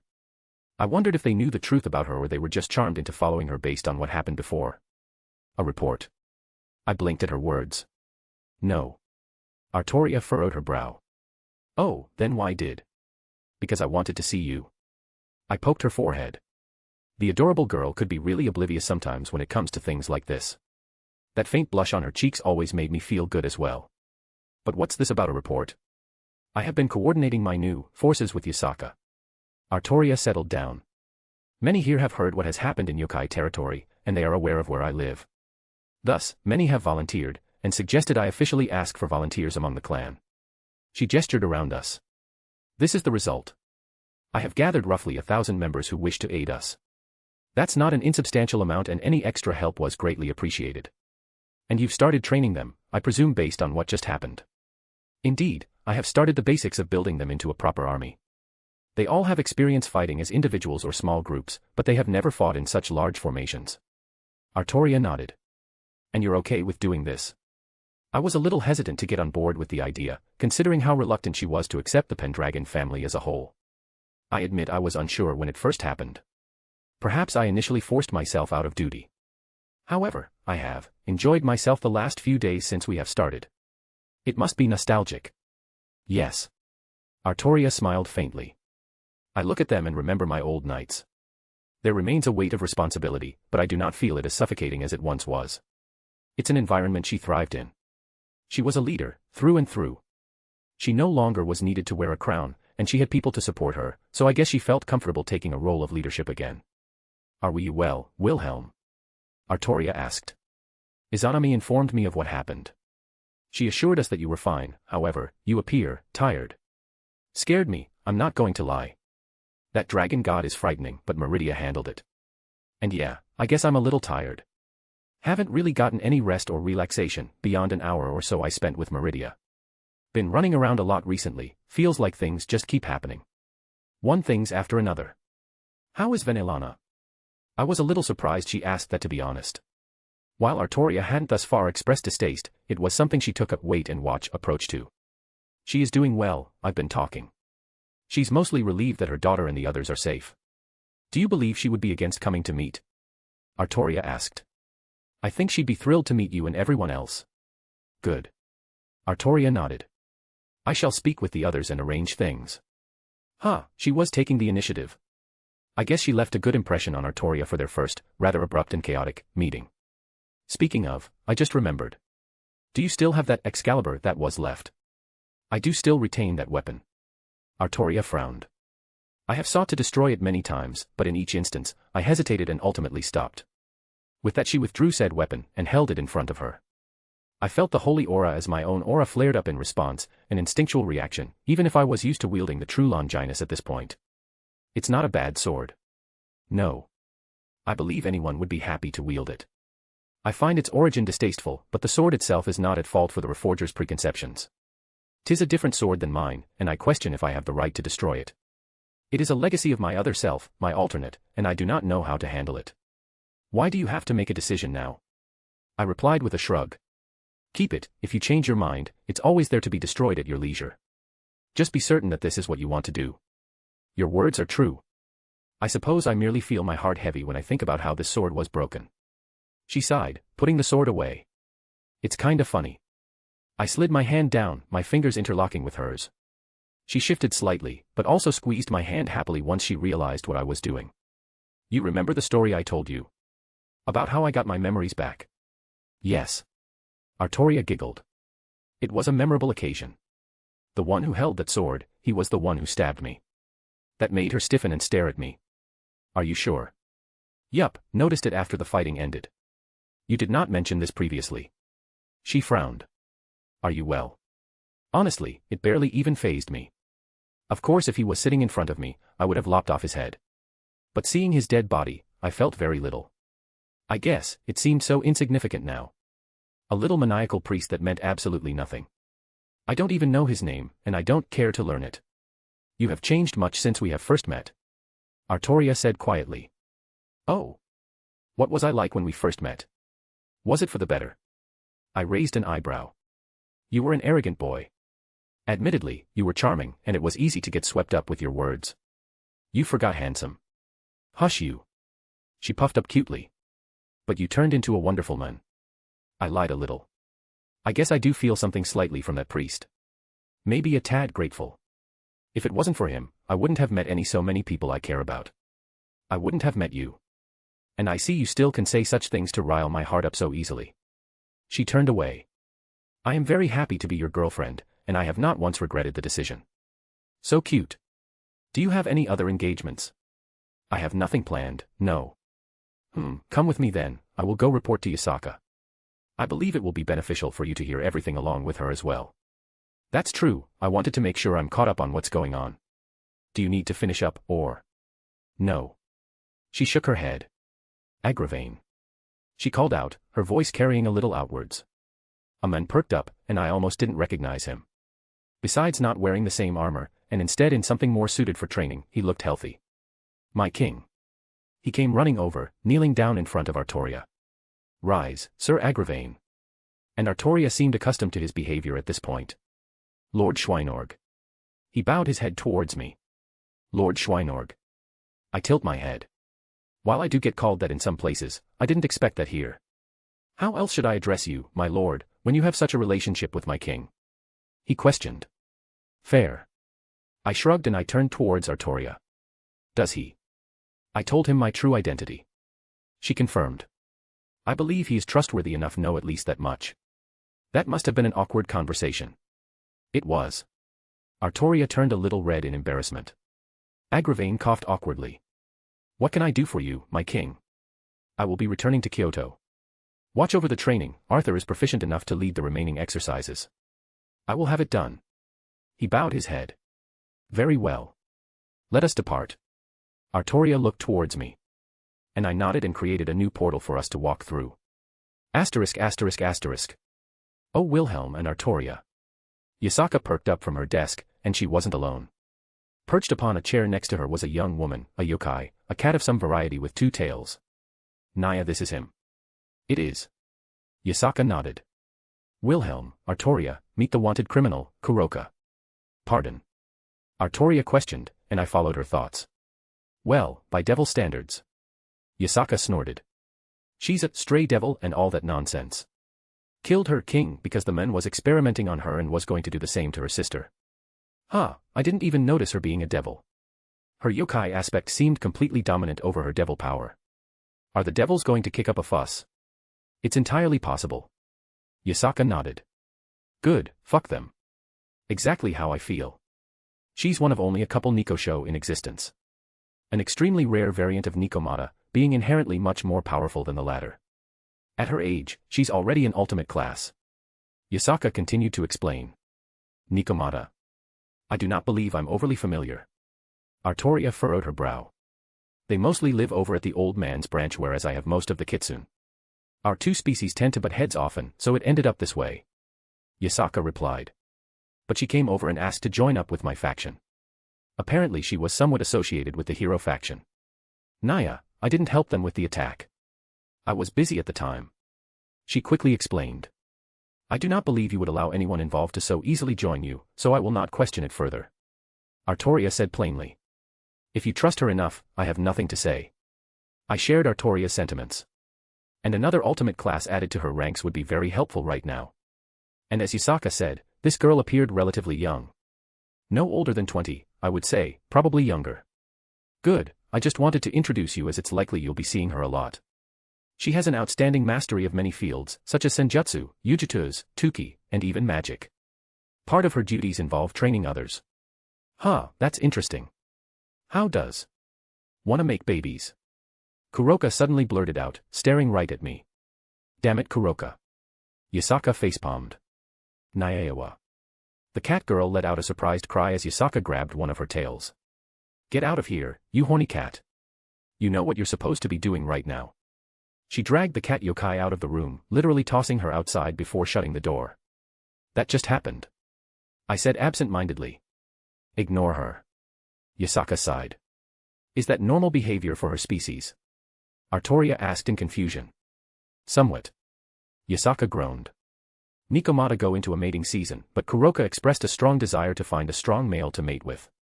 Her species take on the characteristics of whoever they have children with. Artoria just blinked, shaking her head. As interesting as that is, I don't think I will be asking for elaboration. I believe that's a smart decision. Yasaka smiled lightly. Now, what can I do for you both? Wanted to check in, see how everything is going. I replied. Well, your project has been agreed upon by the elders. We've started setting aside the resources you'll need and are scoping out locations to step them up. Good, I can start on that once everything's ready. I feel pretty confident in those for the worst case. I agree. One of our biggest flaws is how big our population is in relative size to our readily available combatants. Speaking of combatants, I have a final tally. Artoria spoke up. Wonderful, how many do you have? Yasaka perked up instantly. We have 790 knights or various combat specialists. And a remaining 240 magic users of various degree. Artoria informed her. That many magic users too? I asked. Yes, they were training somewhere else. Artoria sounded rather proud. Lu Fei is very talented and has taken it upon herself to further teach them, even if many are beyond her years. This is a good start. I've also officially opened up recruitment, as has Nurarihayan. The official announcement of war already went out some days ago, and we let the dust settle first, but we're fully preparing now. I haven't asked before, but what do your troops look like? I don't think I've ever seen a standing army. We technically don't have one, not like how the Devils or some other factions do. Yasaka pursed her lips.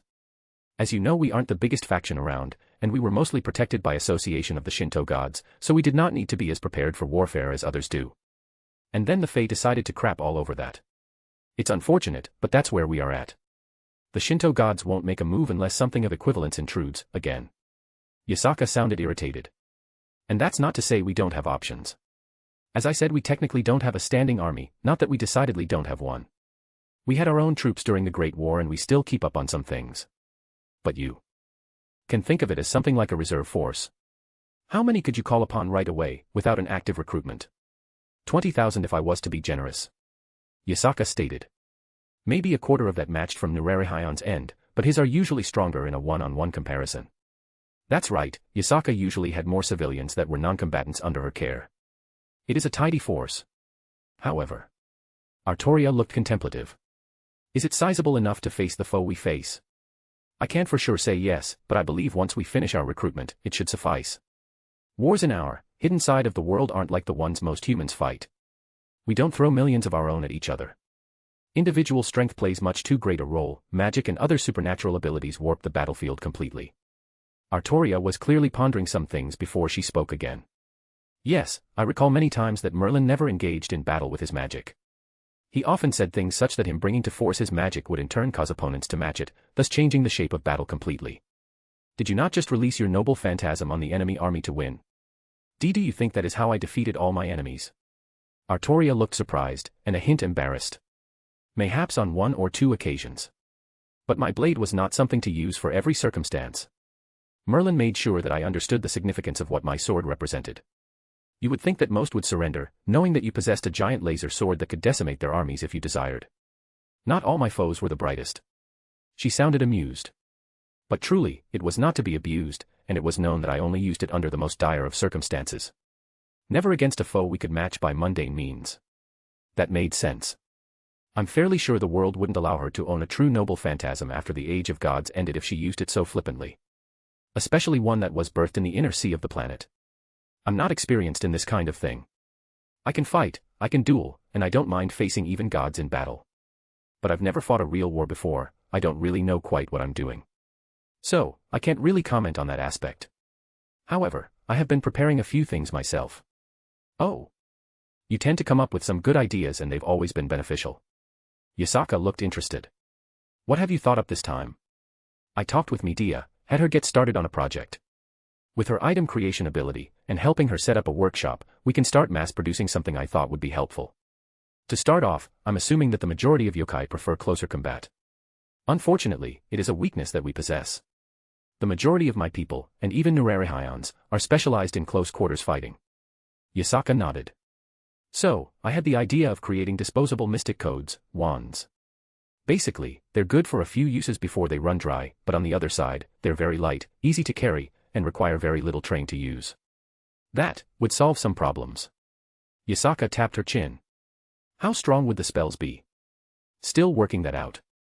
But assume an average fireball in quality across equivalent schools of magic. But it wouldn't stop there. I was thinking, maybe, a set of 3. An offensive one, a defensive one, like a basic warding spell. And finally, a healing one with a basic healing spell attached. Although, it would be nowhere as potent as a health potion. That sounds marvelous. Yasaka's eyes sparkled. And they're simple to use. I told Medea they need to be extremely simple because the users wouldn't have basically any magical know-how. That sounds like a very significant resource to add. Artoria commented. It would open up more tactical options in battle and prevent many more deaths as a result. How many can she make? Yasaka asked.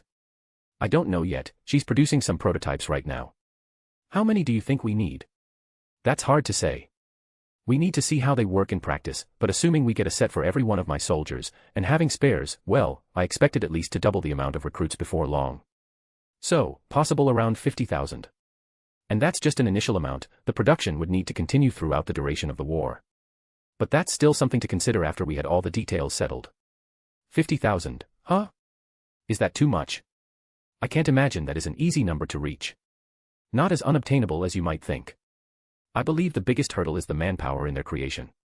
Though, getting my hands on around 5,000 petty soul gems would be a challenge. Let's put that on hold right now and wait for Medea to finish. Might have something else coming out in the form of siege weapons, but that's still on the drawing board. Some of the best news I've received in several days. And how goes your attempts to reach into their realms? Yasaka turned a little serious and even Artoria looked at me intently.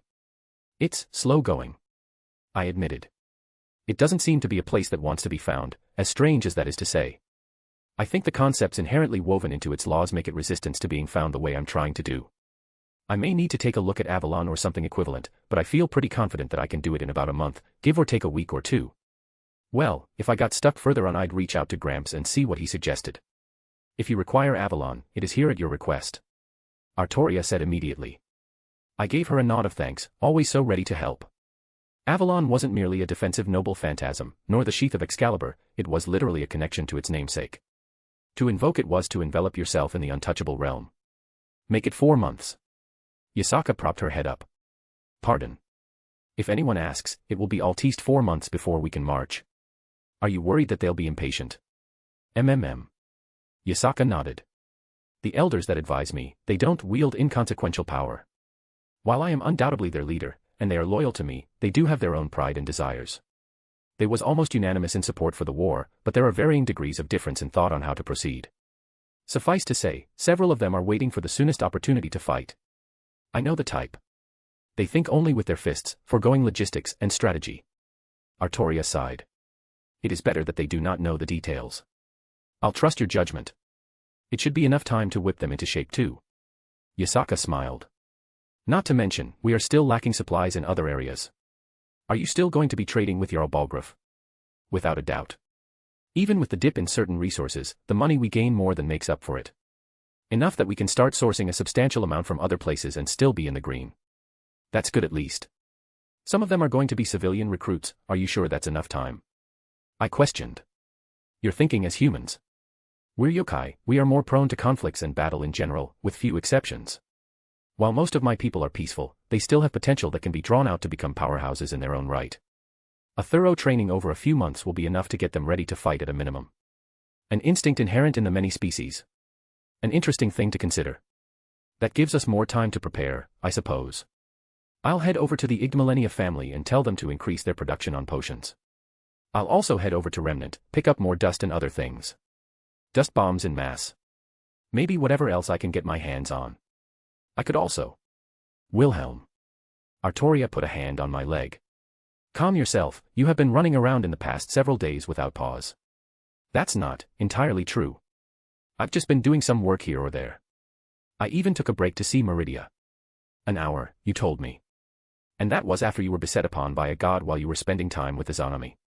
Artoria frowned. You went into your workshop for a few days, then immediately worked on something else. Then Venilana was attacked, and you rushed over. You had not even taken a rest after that event and continued to work even as you went over to Skyrim. I believe you should take a rest now. I'm fine, it's not like I'm doing anything strenuous. I will help you relax. Artoria said sternly, glancing at Yasaka as she turned a little pink.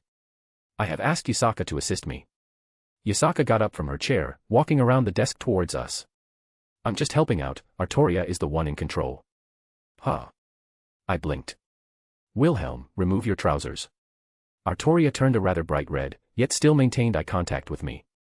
It took me a moment, but I realized what she wanted.